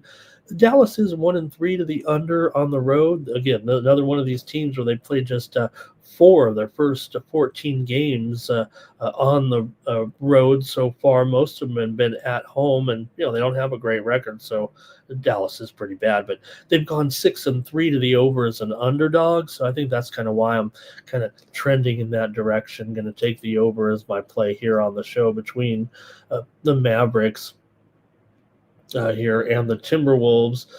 Tonight, Dallas has gone over in 4 of their last 5. This series has gone over in 6 of the last 8 meetings, and Minnesota, like I said, an over team so far, 8-5 to the over. They were going over late last season as well.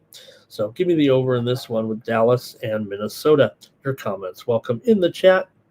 Reddy Samedi is here with us today. Hello to Reddy. Blue says the Mavs aren't very good, but he says this one is kind of hard. Terrell says this will be a tough one for Flag tonight. It's been up and down, but man, I'm still on the Cooper Flag. I'm on the Cooper Flag generational talent, possible Hall of Fame player. I don't see how you can't see that in his game. You throw out everything out. Remember how young this kid is out there right now, too. He'll be fine. He will be fine. There are moments of brilliance every night. I think we can all see that. And there are struggles. There are struggles there. especially when he gets top defenders on him right now. T-Wolves here, Mavs on the back-to-back, says Tariq. Yeah, that one I had to wait too. I just think the number might be a little bit high here. And the Wolves, are they really drubbing teams right now? Like I said, 2-4 against the spread at home. So I'll take the over in this one. And blue, team total over for the T-Wolves there. Thank you. One more on the card here tonight. We've got the Bulls taking on the Nuggets. And here the Nuggies, 14.5, 239.5 here in this one. And for the Bulls, they're coming off a double overtime game in Utah, and now you got to go to Denver. These altitude games or whatever, you can say, hey, maybe it doesn't affect you. But right now, the Bulls, it was a cute story when they were 6-1. They've now lost 5 in a row, and they're 6-6. They're taking on a Nuggets team here that they're not only starting to they're winning. We know they're winning. They're crushing. They're 10-2 so far, but they're also covering numbers here big time so far. The Nuggets are underrated despite a 10-2 record. People keep arguing with me that the Nuggets are, like when I keep explaining these situations, the old Mikey and Money, they're arguing with me that the Nuggets are overrated, right? You're 10-2 against the spread. You're covering spreads because the spreads aren't big enough for Denver. That is or 9-3, 9-3 against the spread, 10-2 straight up, basically covering the games they are winning. And this just in, Nikola Jokic, who was questionable with a wrist injury, has just been ruled probable. This one just seconds ago. You heard the critical notice there. It was because the information starting to come out. You can type in right now into maybe your search bar in social media and put like Jokic Nuggets, and you'll see a line of information that is basically ruling him in here within the last 15 minutes or so right now. So good news here for the Nuggets here in this one. Not like they need him necessarily to win this game, but Jokic is in there tonight, probable. And look, big number, but man, the Bulls, and like I said, that was a great statistic there. And Josh Giddey is a great player to watch, but man, they had to go double overtime in that game. It was real tense back and forth there late. Both teams get into the high 140. It was 150 to 147 was the final there last night. And I got a feeling here it's going to be a rough time for the Bulls. But I'll look to the total in this one. I mean, tough to lay these huge numbers here, obviously. But Denver has won 7 straight. They've covered 6 straight right now. They've gone 6 and actually just 3-6 in their last 9 games against the spread against Denver. Chicago, like I said, they've lost 5 straight. They've gone over in 8 of their last 10 games here right now. 4-2 to the over on the road, 5-3 to the over as a dog here. Denver's gone under in 6 of their last 9 games coming in, but 4 of the last 5 meetings between these two have gone over.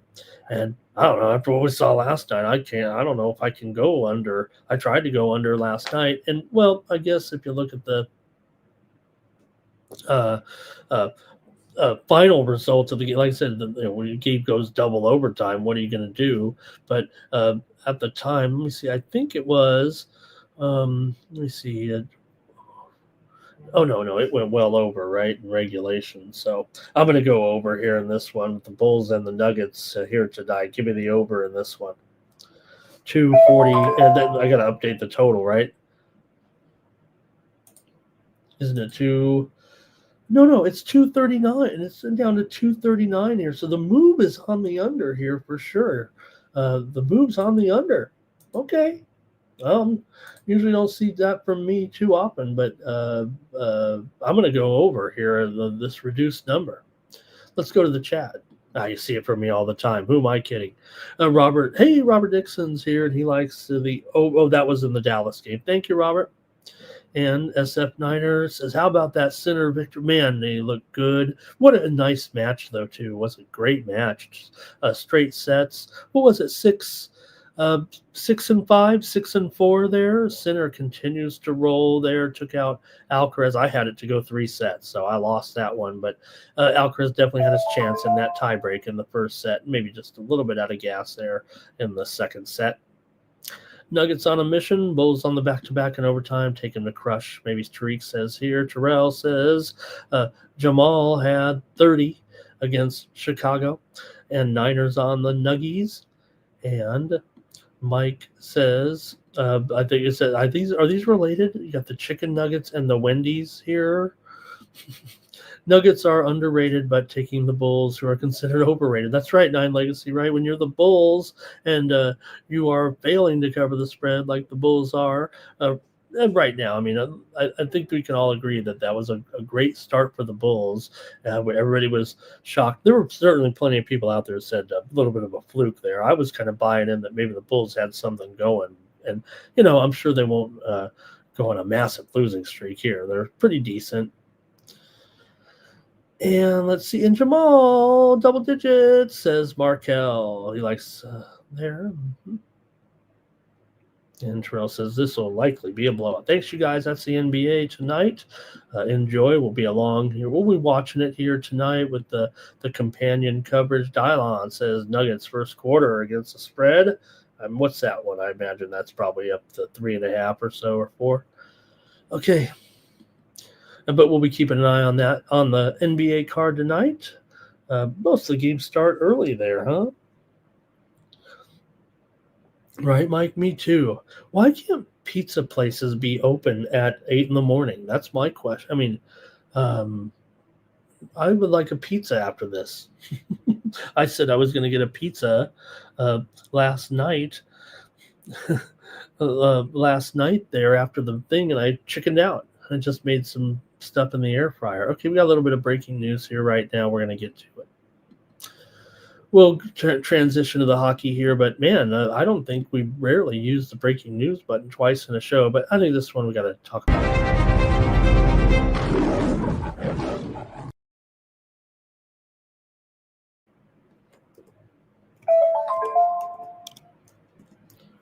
All right, what a bummer here right now. We saw Michael Penix go down in the game there last night, and the news isn't good here for Penix. Just coming out here moments ago that the knee injury that he suffered looks like it's going to be a season-ending knee injury for Penix here. He does have a kind of a history of injuries here, and not only that, Drake London has to go have an MRI today as well. Although his injury isn't considered as serious, could miss some time. But Penix here, man, really bummer. He was going to go for a second opinion, but what are you going to do? I mean, if you're team doctors or whoever you're first,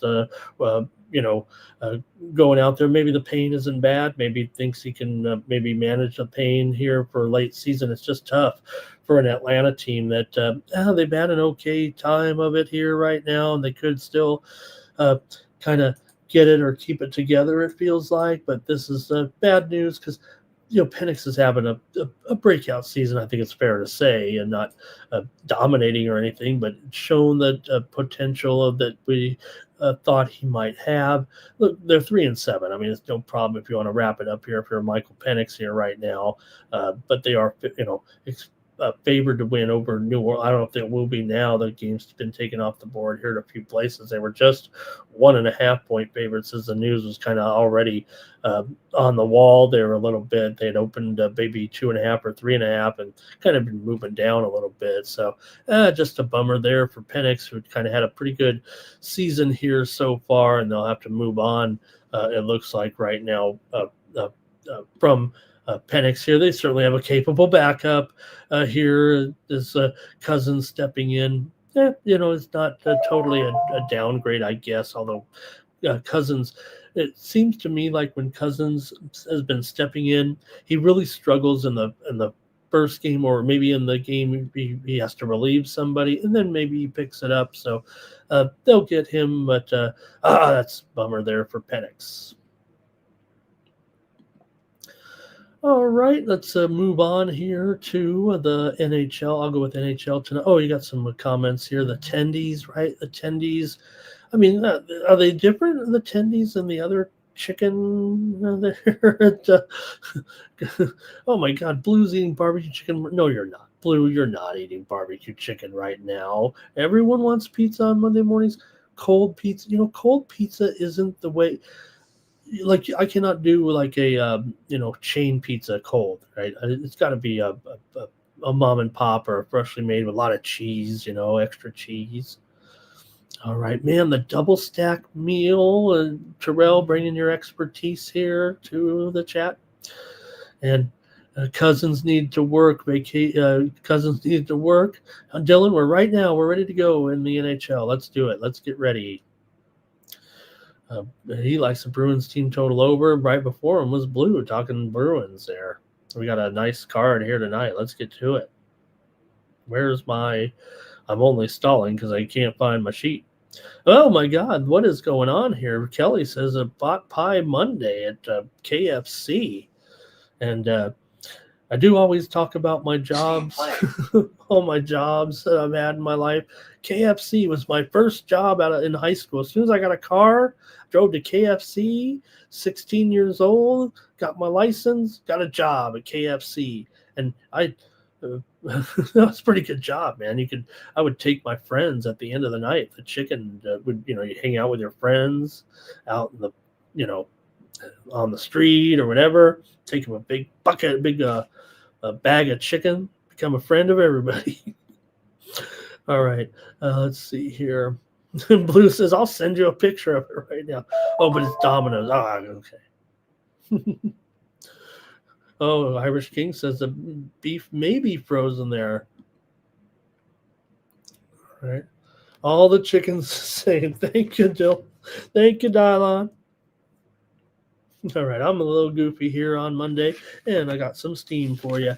High Point, and Canisius. We're seeing some steam to the under in this one. It came in at 145.5. This one got dummied up a little bit. Original send out, I think, was a little bit lower than this, but right now we're seeing the steam here come in on Canisius and High Point. Steam to the under here in this one at 153.5. Opened as high as 156. Let's go to the ice tonight for a nice little schedule of games and start it off here. Maybe a little bit of recap from yesterday. I was on fire, actually, on the ice. We saw that early game there with the Penguins and the Predators in that one, and the Penguins got that win there over in Stockholm, Sweden. And then we came in with a winner on Vancouver on the puck line yesterday here on the Morning Steam. We also had Vegas and Minnesota game to go under, winner here on the Morning Steam show. And we had the under with the Red Wings and the Rangers playing in their uniforms from 1926. How about that? I looked at them like, oh, these are cool. These uniforms look like from the 1960s. I looked it up, and it was a 100th anniversary uniforms. I didn't know they were that colorful. Maybe just watching old video. And of course, it's hard. You don't find any NHL videos really from the 20s, from the 50s maybe. Anyway, Red Wings got that win, right? 2-1 there, and went under. We had it here on the Morning Steam show, bringing home that winner. Let's go to the ice here right now with the Hurricanes on the road taking on the Bruins in this one. You got the Hurricanes, big road favorite, but the Bruins have been playing so well. What's going on here? I mean, yes, it is kind of I don't think it's a totally dominated one-sided series between the two rivals here. Got Carolina, though, obviously playing extremely well. 12-5-1 coming in, although they've lost 2 of their last 3. Boston's just as hot, if not more. They did lose a couple of nights ago, but can bounce back with a 3-2 win at Montreal. They're back home after a little 2-game Canadian jaunt. And like I said, just playing well, no doubt about it. Right now, Boston Bruins here in their home, a big dog. take a look at some of the series trends in this one. Like I said, I don't think it's a totally overwhelming series for Carolina. I mean, Carolina's sitting in second place right now, doing a great job. Here, 6-3 on the road so far this season. Meanwhile, for Boston, they're in first place in the Atlantic, right? 8-3 record at home so far, and they're up over nearly 6 3/4 units at home so far this season.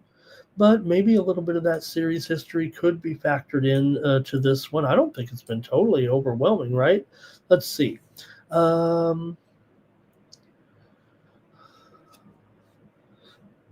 Teams, let's see here. I'm trying to get it straight. Boston's won the last two meetings between the two teams. They have not met yet, or they met back on 2 weeks ago. It was 2-1 Boston at home over Carolina there for their second straight win over Carolina.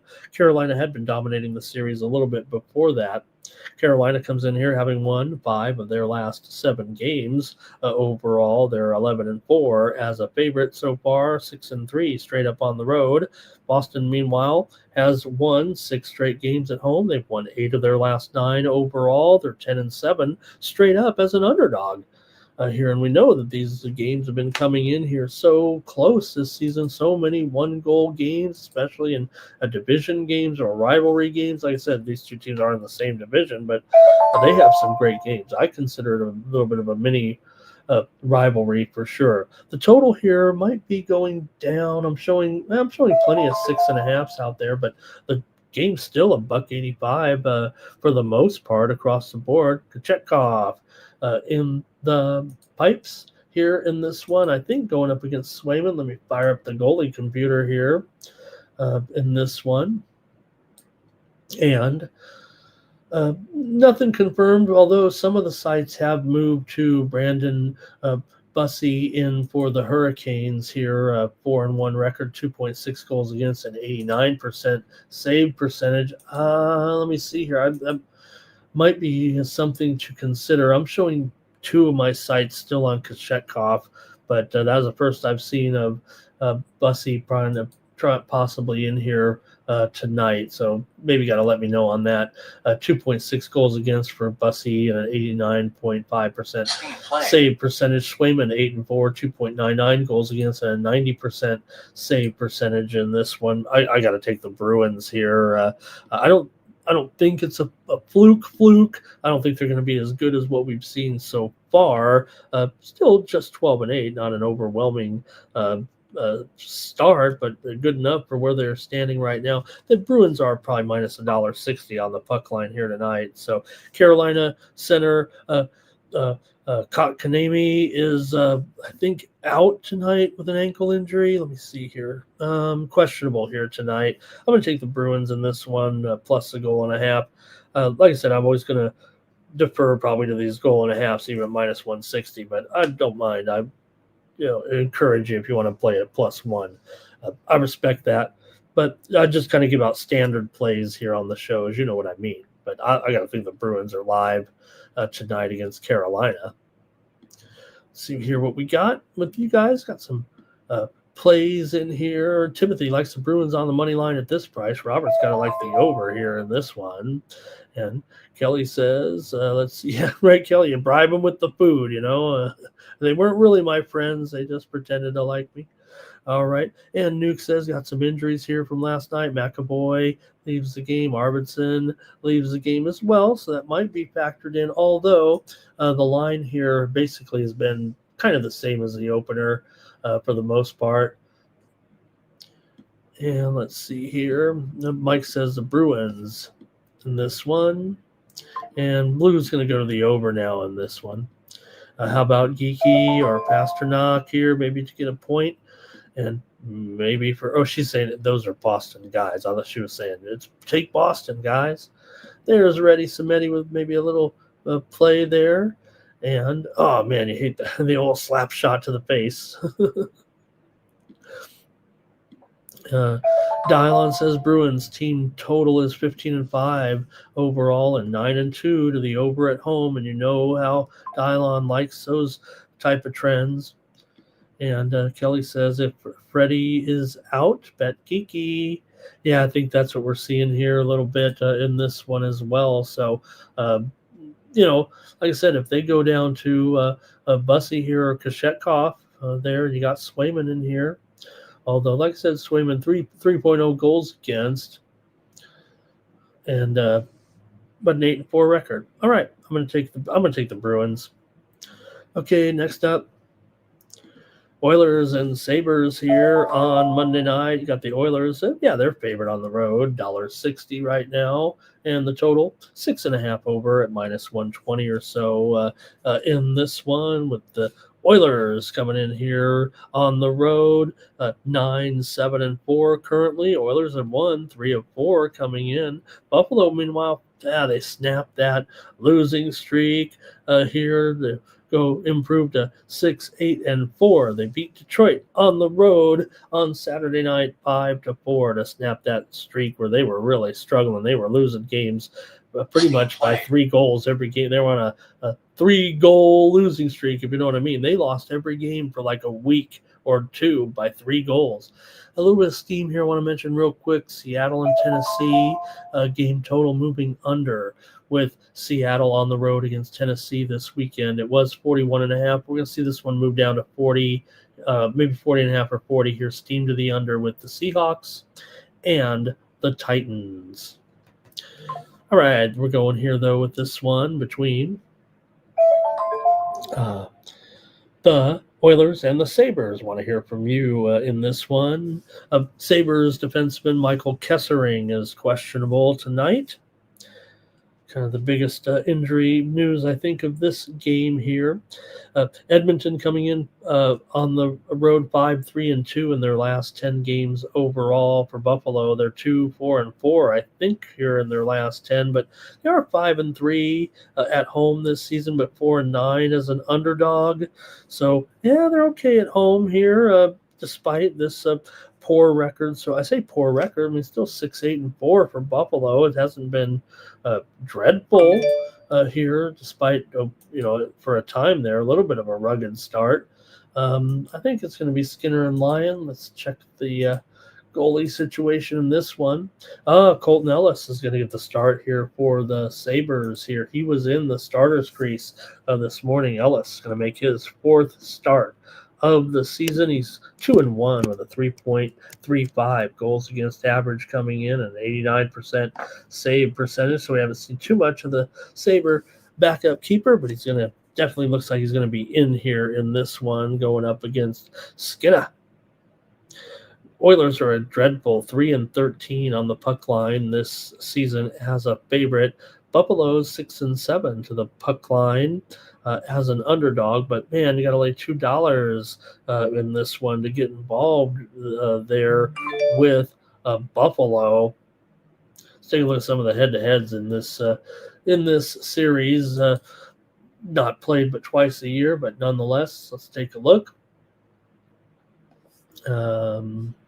5 of the last 6 meetings between the two teams have gone under. 5 straight meetings between the two teams in Buffalo have gone under.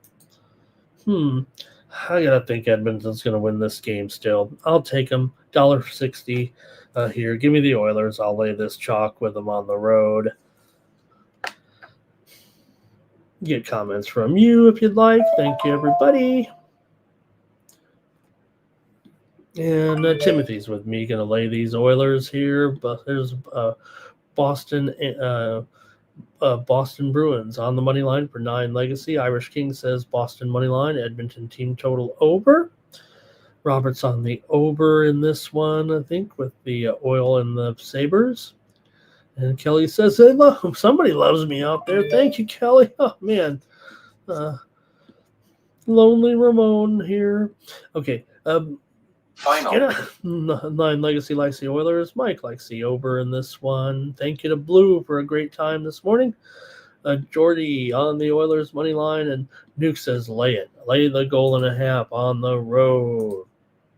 Keep it moving here in the NHL on Monday night with the Canucks on the road taking on the Panthers with Patera, possibly in goal. Any rock and roll, any old rock and roll bands out there? Some heavy metal with Pantera.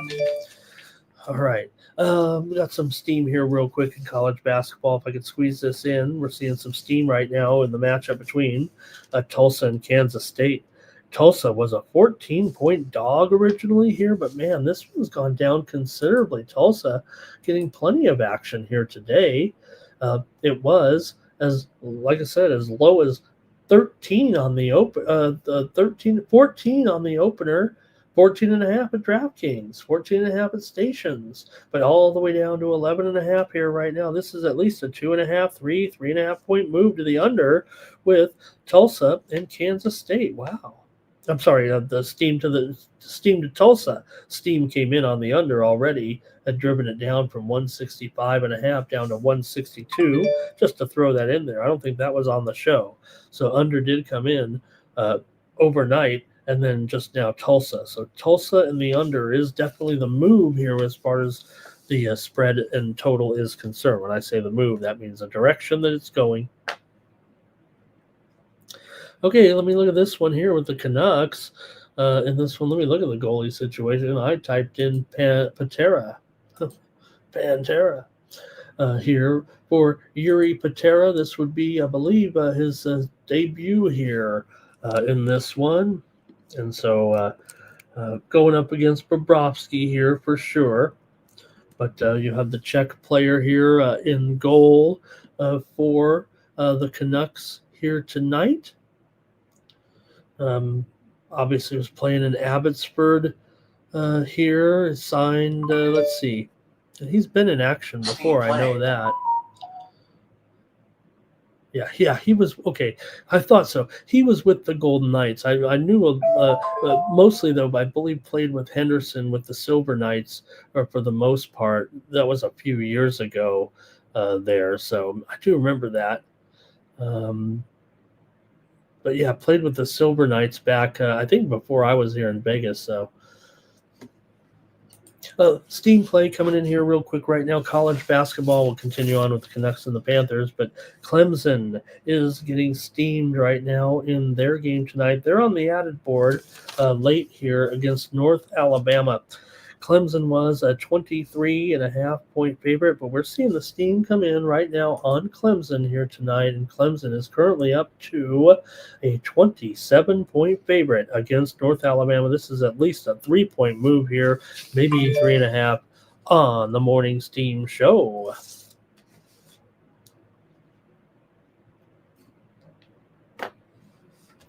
All right, continue on here in this one with the Canucks and the Panthers. I want to hear from you in the chat. Take a look at what's going on here with these two teams right now. Yeah, the Panthers so far okay at home so far, 6-2-1, looking pretty good. Meanwhile, for Vancouver on the road so far, they are 6-4-1. They're up a couple of units on the road so far this season. So look. Decent record on the road. I think maybe they can hang here and get this puck line at this decent price. It feels like to me. Vancouver's won 4 of the last 5 meetings between these two teams overall, including a win here in Florida last season. It was, let me see here, 3-2. They won the matchup here last season in October, so exactly 13 months ago to the day there. But 5 of the last 7 meetings between these two teams have gone under. Florida's actually won 6 of the last 9 between the two teams here in Florida, but I'm going to take the Canucks here at minus $1.10 on the puck line tonight. I'm going to try Vancouver in this one on that puck line. In the chat, you can have at it. Appreciate everyone here joining me on the morning steam show. And we've got, I might have missed here some of these plays. Tariq was on the Oilers there. Justin liking the Panthers game to go over here. Timothy likes this one over as well.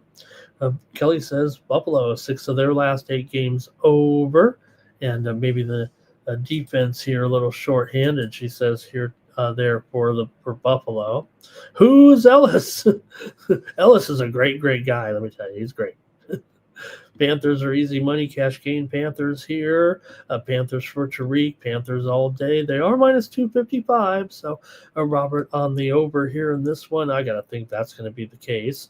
Canucks on the don't forget on the back-to-back there in that game last night against Tampa Bay. Hey, we had them on the puck line there last night against the Lightning in the Florida swing here in this one. It was 6-2. Vancouver ended up crushing there last night with Lankinen in goal. Vancouver has lost 17 straight in the back-to-back. Wow. Okay. And let's see here. Bob's got, I'm going to take Bob Ross in that one. But although,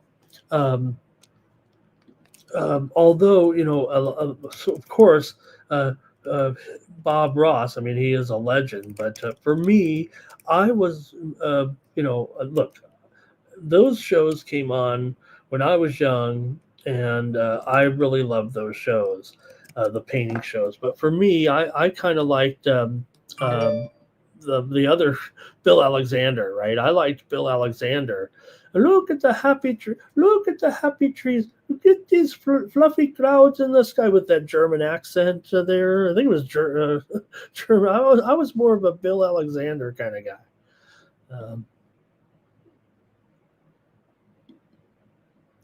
Okay, here we go.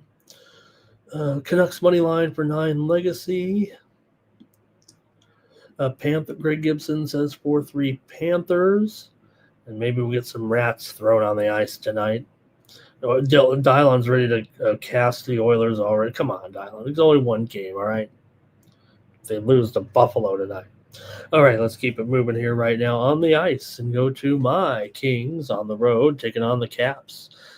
Darcy Kemper and looks like Thompson in here in goal. No, I've got Lindgren. Let's change it. This is definitely happening. No Jordan Thompson. It's going to be Charlie Lindgren in there for the Caps tonight for sure. He is confirmed here in goal tonight. 1-3-1 with 3.59 goals against, 88% save percentage. You know, Lindgren probably just a little bit of a slow start, and although he's not Thompson, certainly held his own a little bit in relief of Thompson there. But struggling here a little bit right now. Kemper, meanwhile, 7-3-3 with a 2.44 goals against and a 90.5% save percentage coming in. The Kings remain hot, especially on the road. They're 9-1-2 on the road. They're an underdog here. Already up 5 units on the road. Don't worry, they're down 5.5 units at home, but on the road, this is where the Kings have been doing their damage so far this season. Meanwhile, for Washington, coming in here, bottom team right now in the Metropolitan Division, 4-1 so far at home, but Washington here has won 5 of the last 6 meetings between the two teams overall, and 5 of the last 6 meetings here in Washington against the Kings as well. Kings are on a 6-game winning streak on the road. They've won 5 of the last 6 overall. Mentioned those games here. I said 1-5 for the Kings. I said the wrong thing there. Let me get it straight. 1-5 for the Kings on the road against Washington. 3-9 against Washington overall in the last 12. They've kind of given them a hard time. But Washington, the struggles here a little bit after a good start. They're down to 8-2 overall. The Kings come in here with a 4-game winning streak. I think it's actually going to be a tougher game than maybe it. I mean, the Caps are favored here after all. Let's see if the line's gone down here with the goalie switch, though. Usually not. I mean, Lindgren, I think his numbers should probably improve. Yeah, maybe it's down to $1.15 or $1.20 here with the move on the Kings. But like I said, if you just looked at the records, you'd be like, you got to take the Kings still here right now. But maybe that for whatever reason, this stop has been a little bit tough for the Kings over the years. Just come in here once a year, though, don't forget. So that has to be considered. Let's go to the chat in this one and see where we're headed. Robert is first. He's on the Kings here on the road. Greg says, take the Capitals. Irish King says, look at that Kings record on the road. Caps for Timothy. Cash Kane likes the Kings, but on the puck line there, he'll take it there, lay $2 or more. All right, should be a good game here, says Kelly. Should be physical. You got Kopitar. You got Kempe with that contract extension. Kings will redeem themselves, says Mike against the Cavs, and Robert Dixon's on the Kings. How about my Kings? Washington here has gone under in 4 of the last 5 meetings between the two teams overall. Washington also 3-7 to the under in their last 10 coming into this one. The Kings, meanwhile, are 6-4 to the over in their last 10, 3-5 to the under, though, as an underdog here. Man, I tell you what, this one's got me a little bit perplexed right now in this one. I came on here not sure what I was going to do. Maybe, like I said, I think this is going to be a tough one here for the Kings. I'll take the under in this one at 5.5. All right, leaning to the Kings here for Tariq. Ready, Samedi's on the Kings. Yeah, the Kings have some great numbers. Man, 5.5. I'm going to do it. I think that's the old 5.5 for a reason line. Also, I think there was one injury of note for the Kings. Let me see here. Drew Doughty is questionable. He's been bothered by a lower body injury. We used to call those legs, but it could be the thigh. Could be in your lower area. Kings money line. You guys love the Kings here for sure. Kings look like a consensus play if we still did those.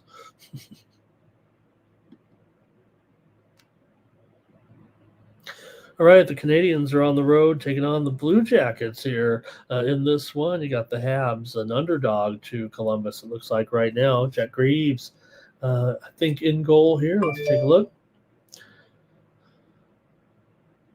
Yep, both these goalies are confirmed here tonight. Jacob Dobish in here for Montreal, 6-1-1, 2.7 goals against, some of the best numbers in the NHL with a 90% save percentage for Jet Greaves here, 5-4-2, 2.79 goals against here, and a 90.5% save percentage for Greaves coming into this one.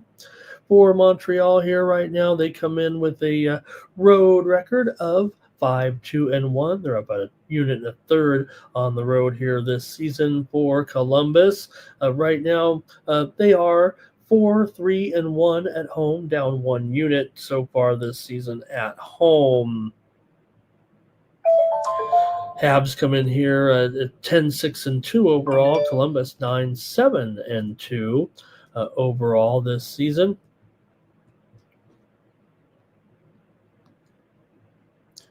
Teams have not met yet so far this season, but Columbus did snap a losing streak to Montreal last December. Montreal had won several in a row in the series. Montreal is 6-1 to the over as an underdog here this season, but Columbus is 2-6 to the under at home so far this season. And not only that, let's see, Montreal over in 9 of their last 10 games overall. Montreal has won, just to be clear, 7 of the last 8 meetings. They had won 7 straight over Columbus, I believe, until that meeting last year.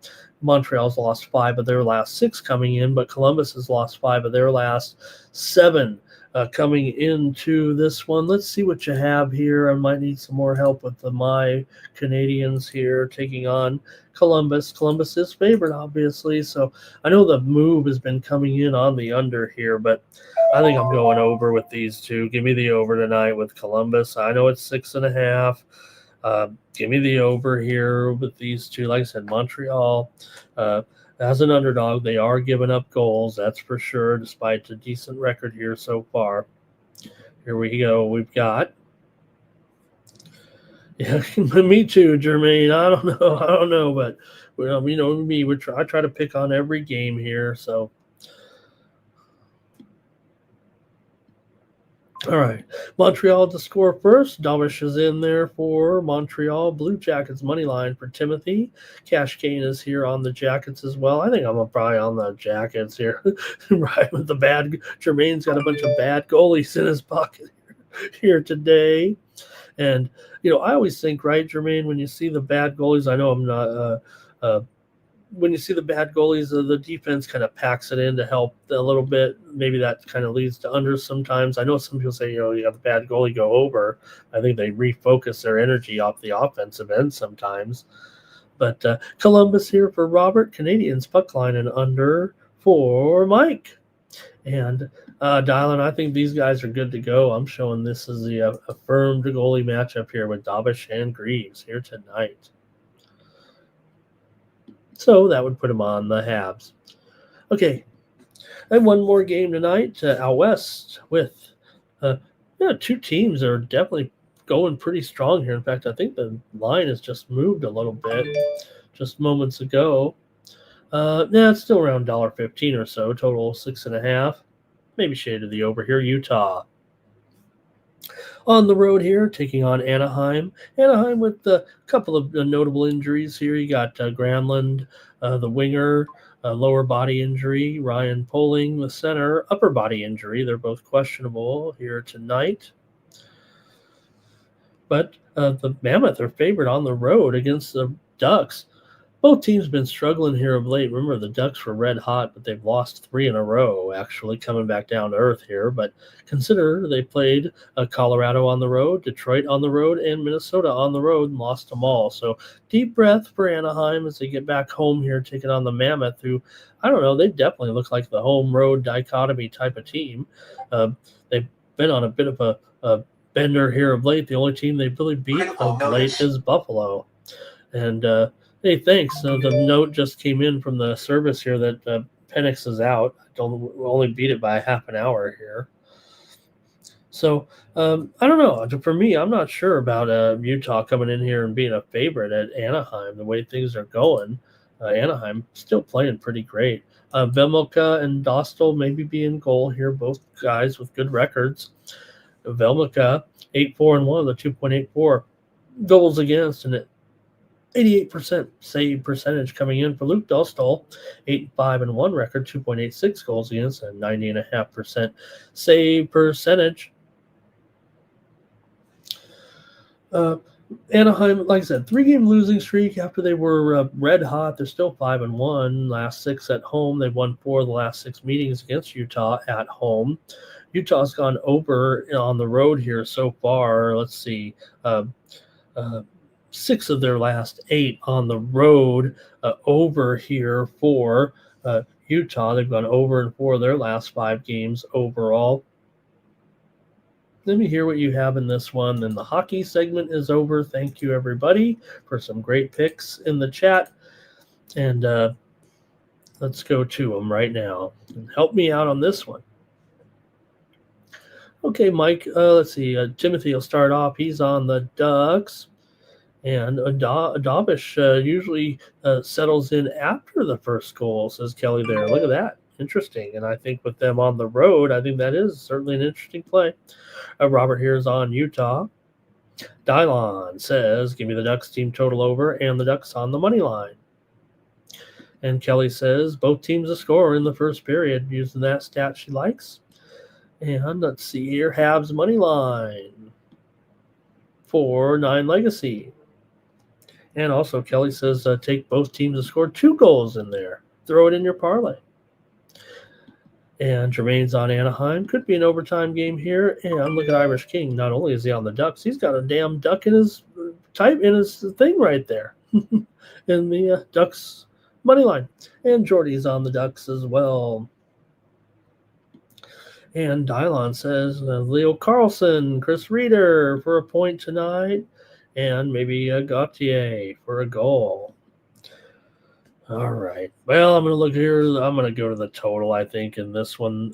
These teams, I think, have already met once this season, right? No, is it? I didn't put that in my notes. Darn it. All right. Well, I'm going to look to the total, I think, here in this one with Anaheim and Utah Goalies. here tonight. Oh, let me see here. Got some goalie confirmation real quick. Let's see what it is. Oh, okay, no, that was the Montreal game that we already know. We already knew the goalies for. Okay, I gotcha. Give me the. I'm going to go over here in this one tonight.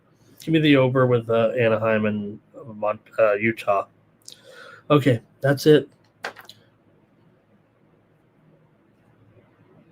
That's it for the hockey segment. Thank you, everybody, on that one. I got 7 college basketball games lined up. If anybody wants to stick around here, we've already been around over 2.5 hours here tonight. So let's move to the college ranks here with a good card, a good Monday night card, if you will, and start it off. I'm going to go out to the Big Five. If you know, you know. Can I say that? I don't say that. Big Five action here. If you know, you know. St. Joe's taking on Penn here in this one. St. Joe's on the road here. I know Mikey knows. And Razor knows. Okay, here we go. With St. Joe's on the road, favored by 5.5, and the total here 162.5. We're seeing some steam in another game right now, so oh man, I was going to do this during the whole segment, but I can stop now because we got steam coming in. This is another if you know, you know. Anybody if you know, you know. Here, VCU and NC State. I think this is our okay. This is our next game. I'm just going to hold off. There's some steam coming in on the under. My play's on the under in the VCU NC State game, unfortunately, here. But that game is our next preview game. The steam's coming in on the under in that one down to 163. 2-point move. Hey, I'm not going to fret too much when at least it's at 163. But steam to the under right now, VCU and NC State. I'm going to give that as my play here in just a second after I talk about our action here in the Big Five with St. Joe's taking on Penn.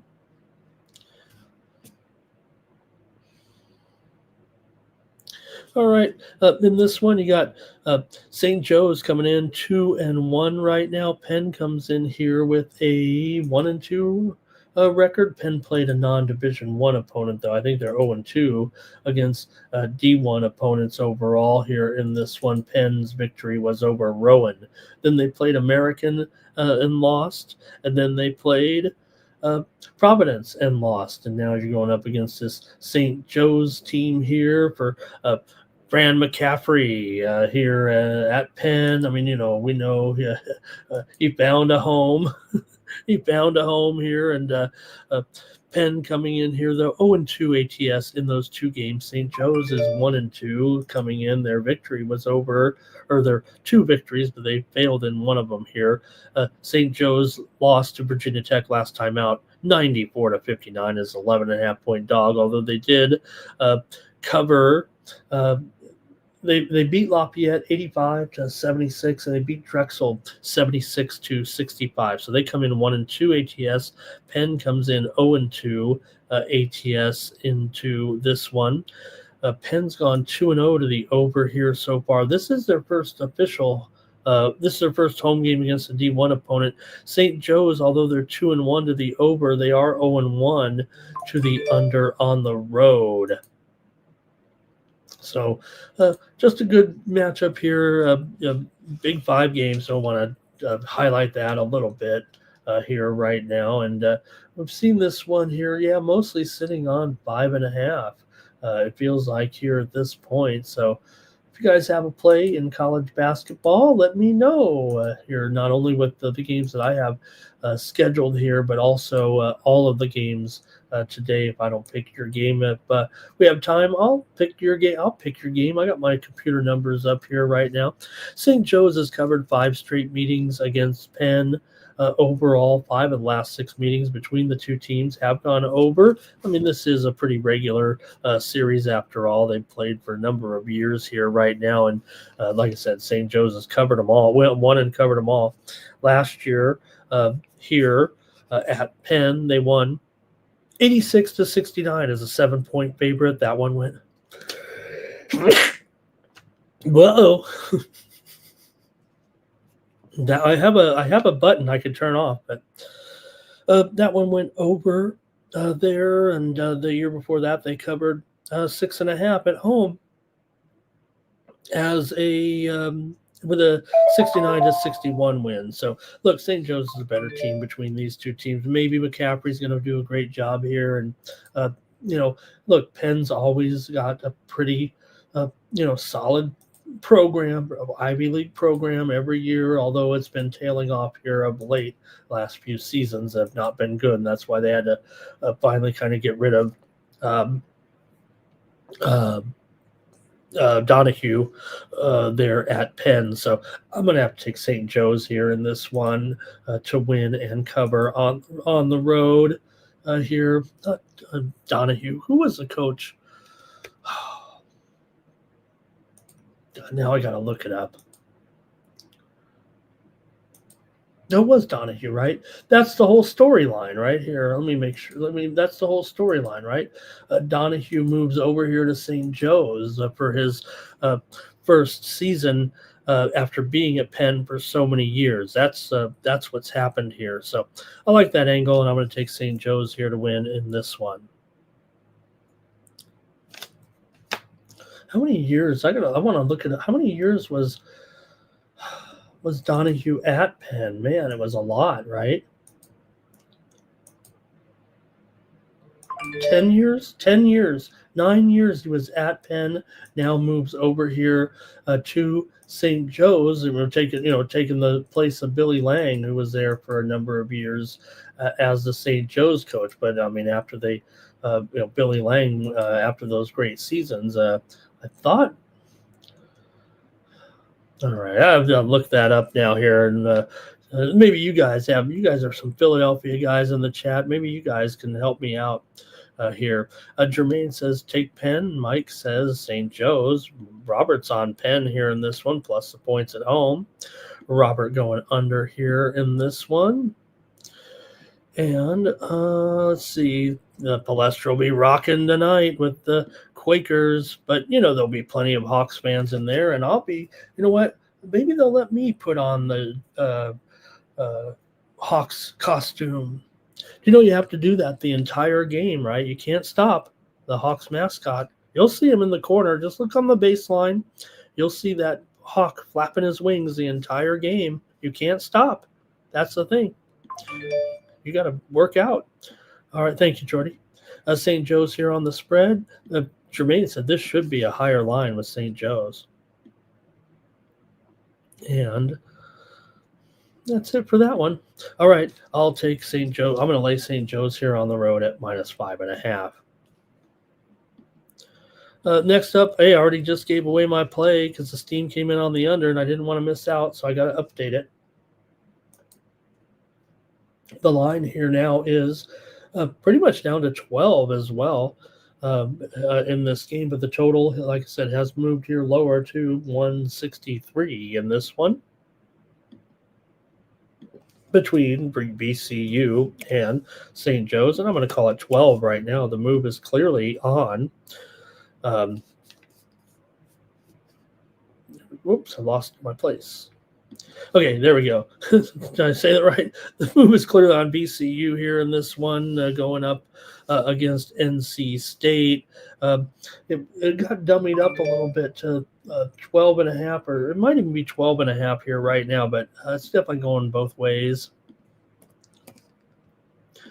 Pick a line that I'm satisfied with here anyway. But I'm on the under. I was already on the under in this one, and the steam came in while we were on the show there. So still going to roll with this one at 165 down to 163. I'm not going to be scared off of that one just because of that noise. We'll say here, though, VCU right now off to an okay. Let me get the numbers here. VCU 2-1, NC State 3-0 coming in. NC State with the wins here over Greensboro. They covered 30.5 in a 46-point win. They beat UAB by 24, laying 20, and they beat Central 114-66. So NC State comes in here with a 3-0 mark. VCU a 3-0 ATS as well. VCU just 1-2 here against the spread, despite that 2-1 record, as they failed to cover in each of their last two games. They won and covered against the Wagner Seahawks to open the season, 103-74, but then lost to Utah State 80-77 as a 2.5-point dog, right on the number, but beat St. Peter's 78-61 as a 21.5-point favorite.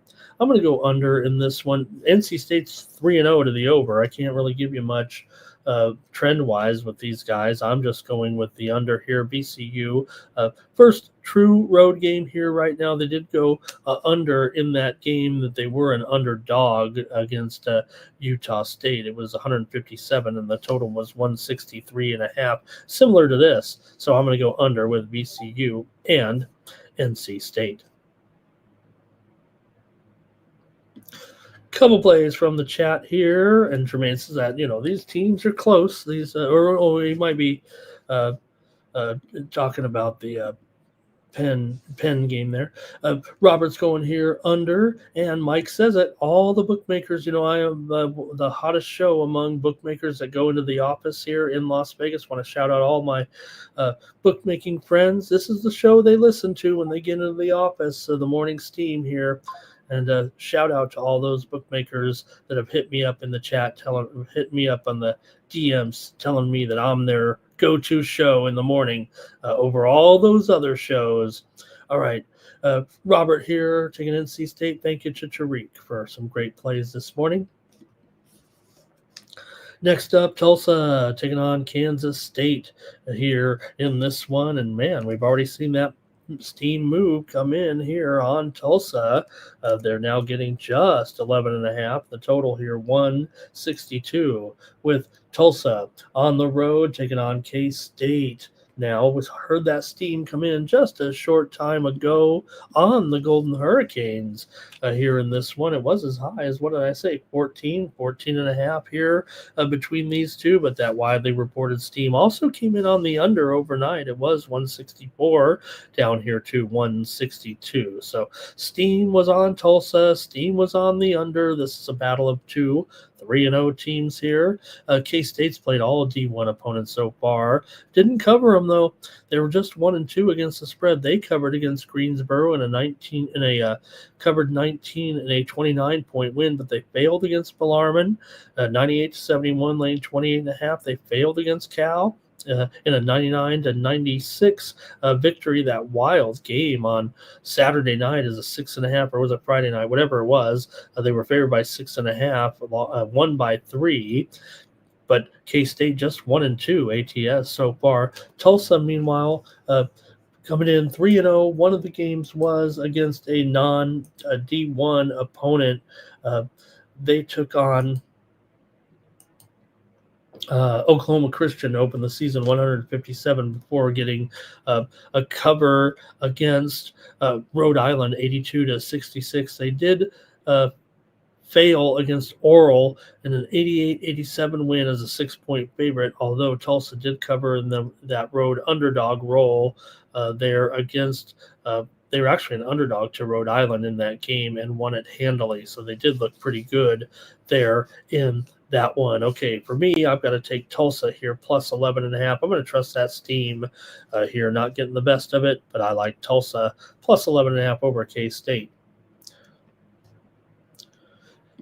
Edwardsville and Wisconsin gets a call from me here in this one. Good records here so far with these two, so I think it's worth a look, even though we're talking about a massive spread here on a Monday night. But I think it's a chance to take a look at the Badgers here, 3-0 coming in. They're facing a decent Edwardsville team that is 3-1 so far this season. Edwardsville did also have a game against a non-Division I opponent to kind of inflate that record here so far, but pretty big spread. I understand that, but still 3-1 straight up right now for Edwardsville as they come in here and take on the Badgers. For the Badgers here, their 3-0 start. They are 3-0 against the spread here as well. Wins and covers over Ball, laying 26.5.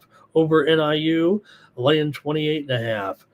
And let me see here. I thought did they cover that game? No, they didn't cover that game. They're 2-1 ATS.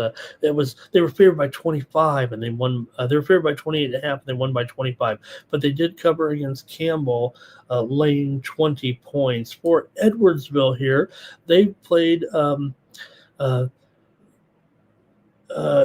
East-West to open the season. Hey, they were East, they were West. They won it by 69 points. But then they played UTSA. They got their Division I schedule opened up with a cover against UTSA on the road, 77-60. They lost to Indiana State at home, 64-55, and then they beat Drake on the road as a 6.5-point dog. So not bad here, really, for Edwardsville, coming in with that 2-1 spread mark. Edwardsville is 0-3 to the under so far. Wisconsin is 2-1 to the over in their 3 games so far this season. So if I want to anything from you folks in the chat, let me know in this one. The widely reported steam did come in here on the over in this one between Wisconsin and Edwardsville here. So the total got moved up here from 143 up to 145 and a half so far. So definitely a move to the over here in this one between Wisconsin and Edwardsville. All right, I'll go to the chat and then I'll make my call in this one here on Monday night. Edwardsville, I don't think they've ever beaten a Big Ten team. I don't know. A little bit of news coming in that we talked about Lane Johnson earlier of the Eagles. We saw him leave the game there last night. He is going to miss 4 to 6 weeks with a foot injury there for Lane Johnson. So tough news there for the Eagles, losing a key player there. All right, here we go. Edwardsville. I think this is under here for Robert. I think Mike is going to take the dog here in this one. All right. And I'm going to take Wisconsin to actually level here, Edwardsville. I'm going to lay the points with Whiskey.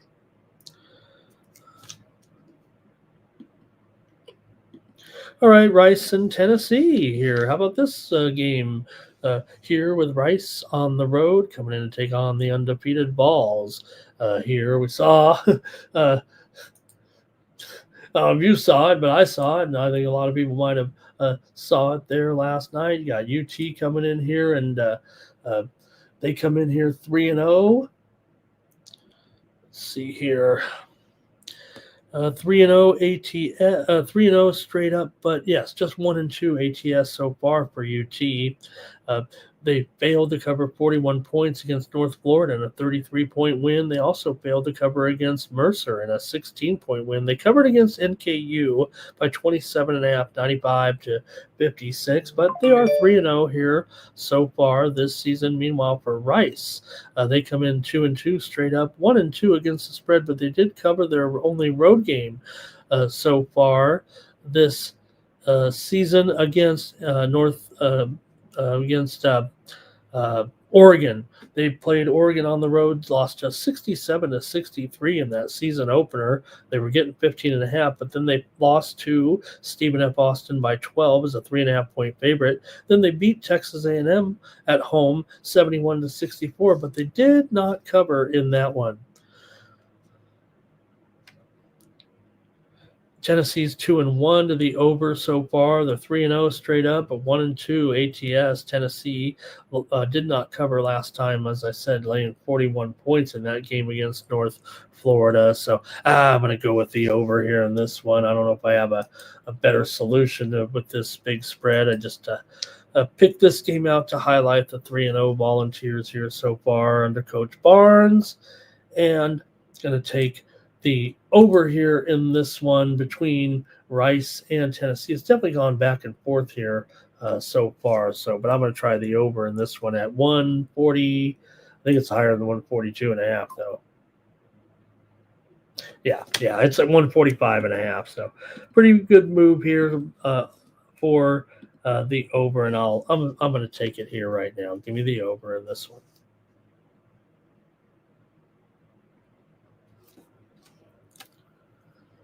All right, one more here, a couple more here late night. A good game here, man. We got a hot one here out west with LMU taking on UCSB tonight. Both teams come in undefeated. You got LMU here 5-0 already. UCSB comes in 3-0. LMU is not only 5-0, but they have covered 3 out of 4 against Division I opponents and 3 in a row right now for the Lions here. How about it?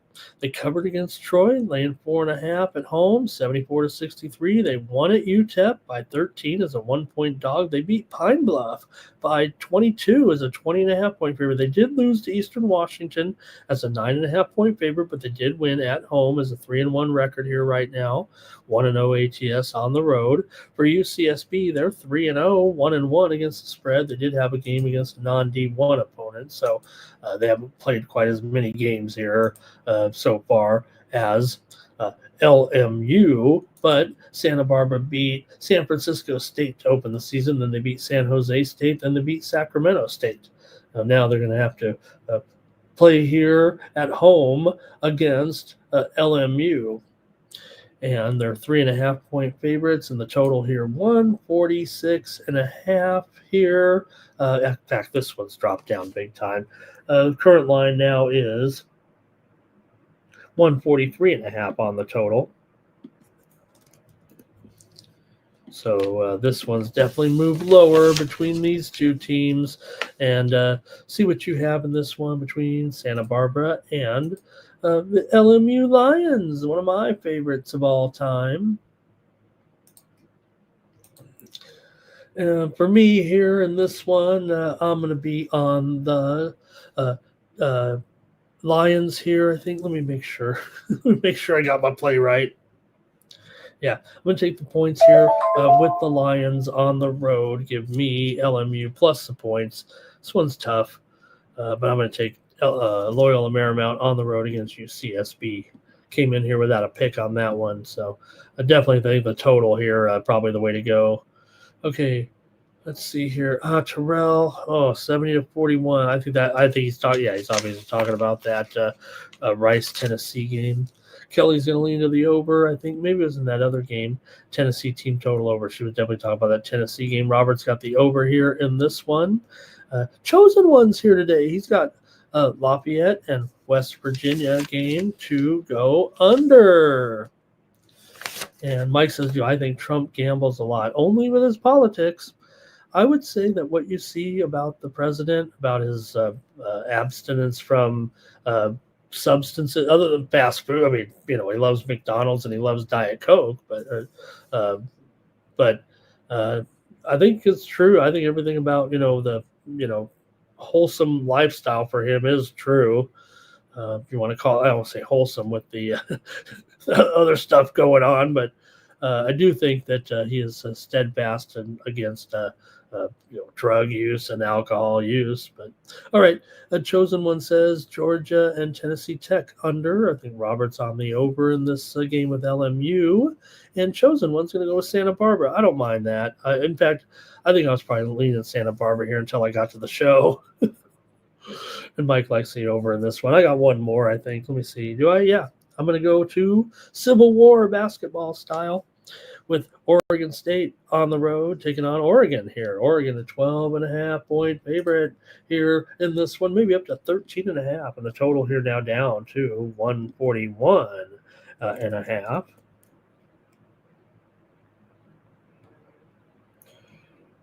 There we go. I'm watching. I got the Bangladesh match on here right now. You guys are watching it with me. There's not much sports going on this morning, but some live cricket on if you want to join me here. I've got Bangladesh here at the bat. All right. Oregon State and Oregon here in this one. Now, this is man, it's still a rivalry anytime these two teams are meeting, but not like it used to be, huh? Got Oregon here favored by 13.5, total 141 in this one. Yeah, the teams are still meeting here despite having to go separate ways. And this is a battle of 3-0 teams right now. Oregon State comes in here with 3 consecutive victories over North Texas, over Illinois Chicago, over North Dakota State, but they're 0-3 against the spread. Meanwhile, for Oregon, they come in here 3-0 with wins over South Dakota State, Rice, and Hawaii. They're 0-3 against the spread. Both these teams come in here undefeated and 0-3 ATS. So, yes, overrated.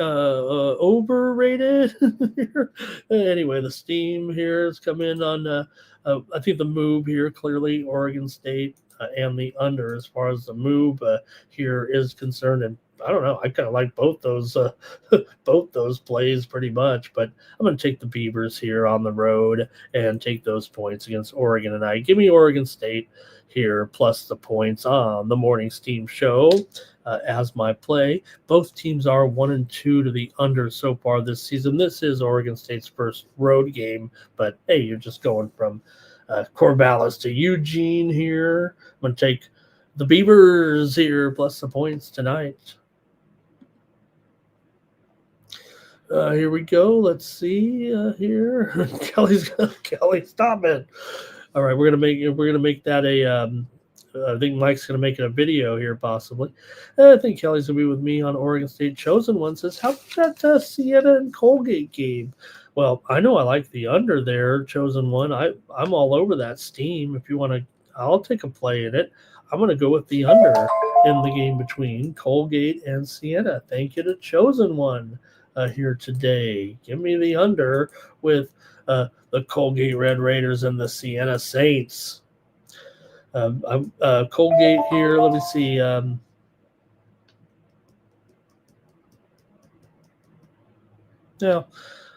I'll just leave it at that. Let's see. Oregon for Cash Cane. Siena usually very good at home. That's for sure.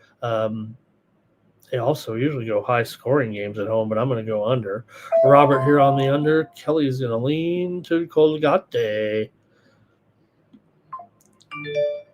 And Cash Cane's on the Ducks. He's on the Ducks, the Oregon Ducks, not the Anaheim Ducks. That is it for the Morning Steam Show. I can't think of anything else. What's going on? Thank you for joining me here on the show. A nice 2 3/4 hours with you guys. Let's get ready to do the drawing. Don't forget, you can get more plays from me, from Mike, from Jeff, from Sean when you subscribe to our Winnable pages over there. I'm at winnable.com/Ramon, and you can save 20% off all of my packages there, whether it be 1 day, 3 days, 5 days, 7 days, 1 month. Remember, when you subscribe, it's really just 40 cents a day. If you like this show and subscribe for $19.95 a month, it comes out to use that discount there, Steam, and it comes down to like $17.10. You're going to get more plays from me. It's not like a chat donation or anything. I'm going to send you a couple of packages a day of my further selections, if you will. You already hopefully have a bunch of my plays, but you can get more plays from me over at winnable.com/Ramon and from all the guys here on the Sports Money Network. Mikey.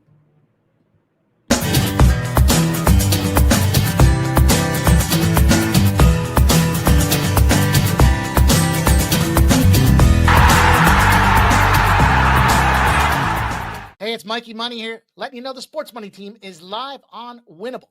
Come check out our best bets. For a low monthly cost, you get the very best bets delivered instantly to your phone by text the moment they're locked in. No delays, no missed lines, just the smartest plays at the best odds. We do the work, you get the plays, and they're sent right to your phone right when we drop them. Don't wait, don't guess, don't miss the line. Join the winning team today and start cashing tickets with Winnable.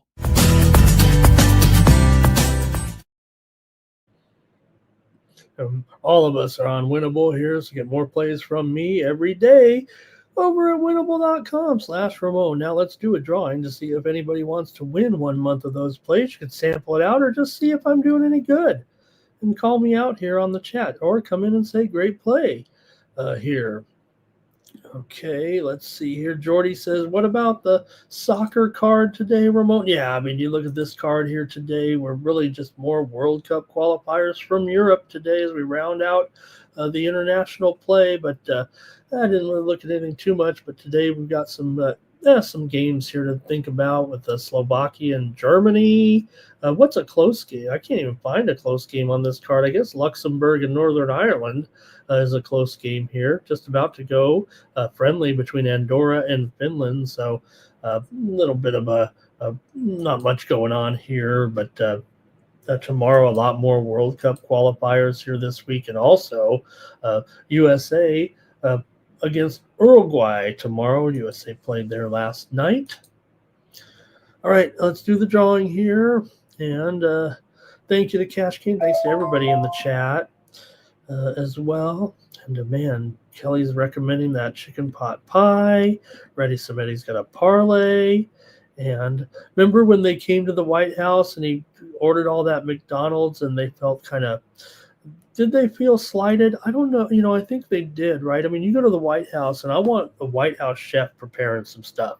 Okay. Anybody like, maybe I'm kind of a creep. I know Jeff and I were big Kai Trump fans. Anybody, watch her channel? And she was spending the night at her grandpa's house and she got those delicious meals delivered and was showing the camera. And I'm like, man, I'd like some steak like that. Ooh, that looked good. You go to the White House, you're like, and you got that whole crew. You probably have a whole crew. Why would? But I think Trump, some of his faults amongst many, right, are thinking, what will college kids like? I'll get a McDonald's. They'll love that. College football players have 20 hamburgers. But I'm gonna go to the White House. I want the chefs to make me something. I saw that Kai Trump video where she had those delicious steaks, all sliced. She's like, look at this steak. I'm like, oh man, that does look good. All right. Let's do the drawing here right now and see what's going on.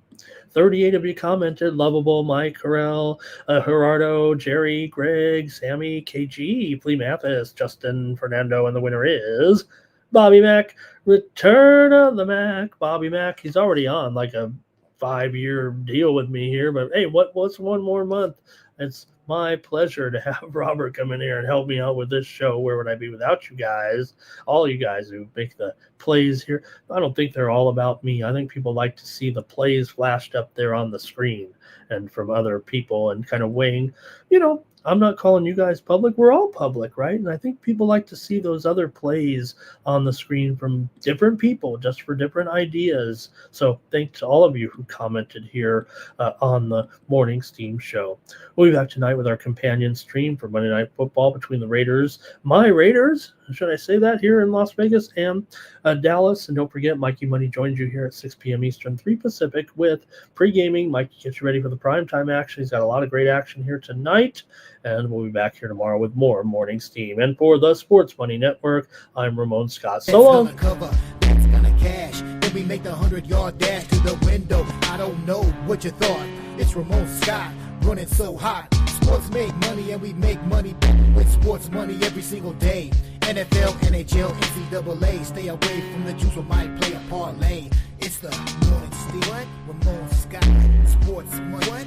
Wake your ass up and let's get to the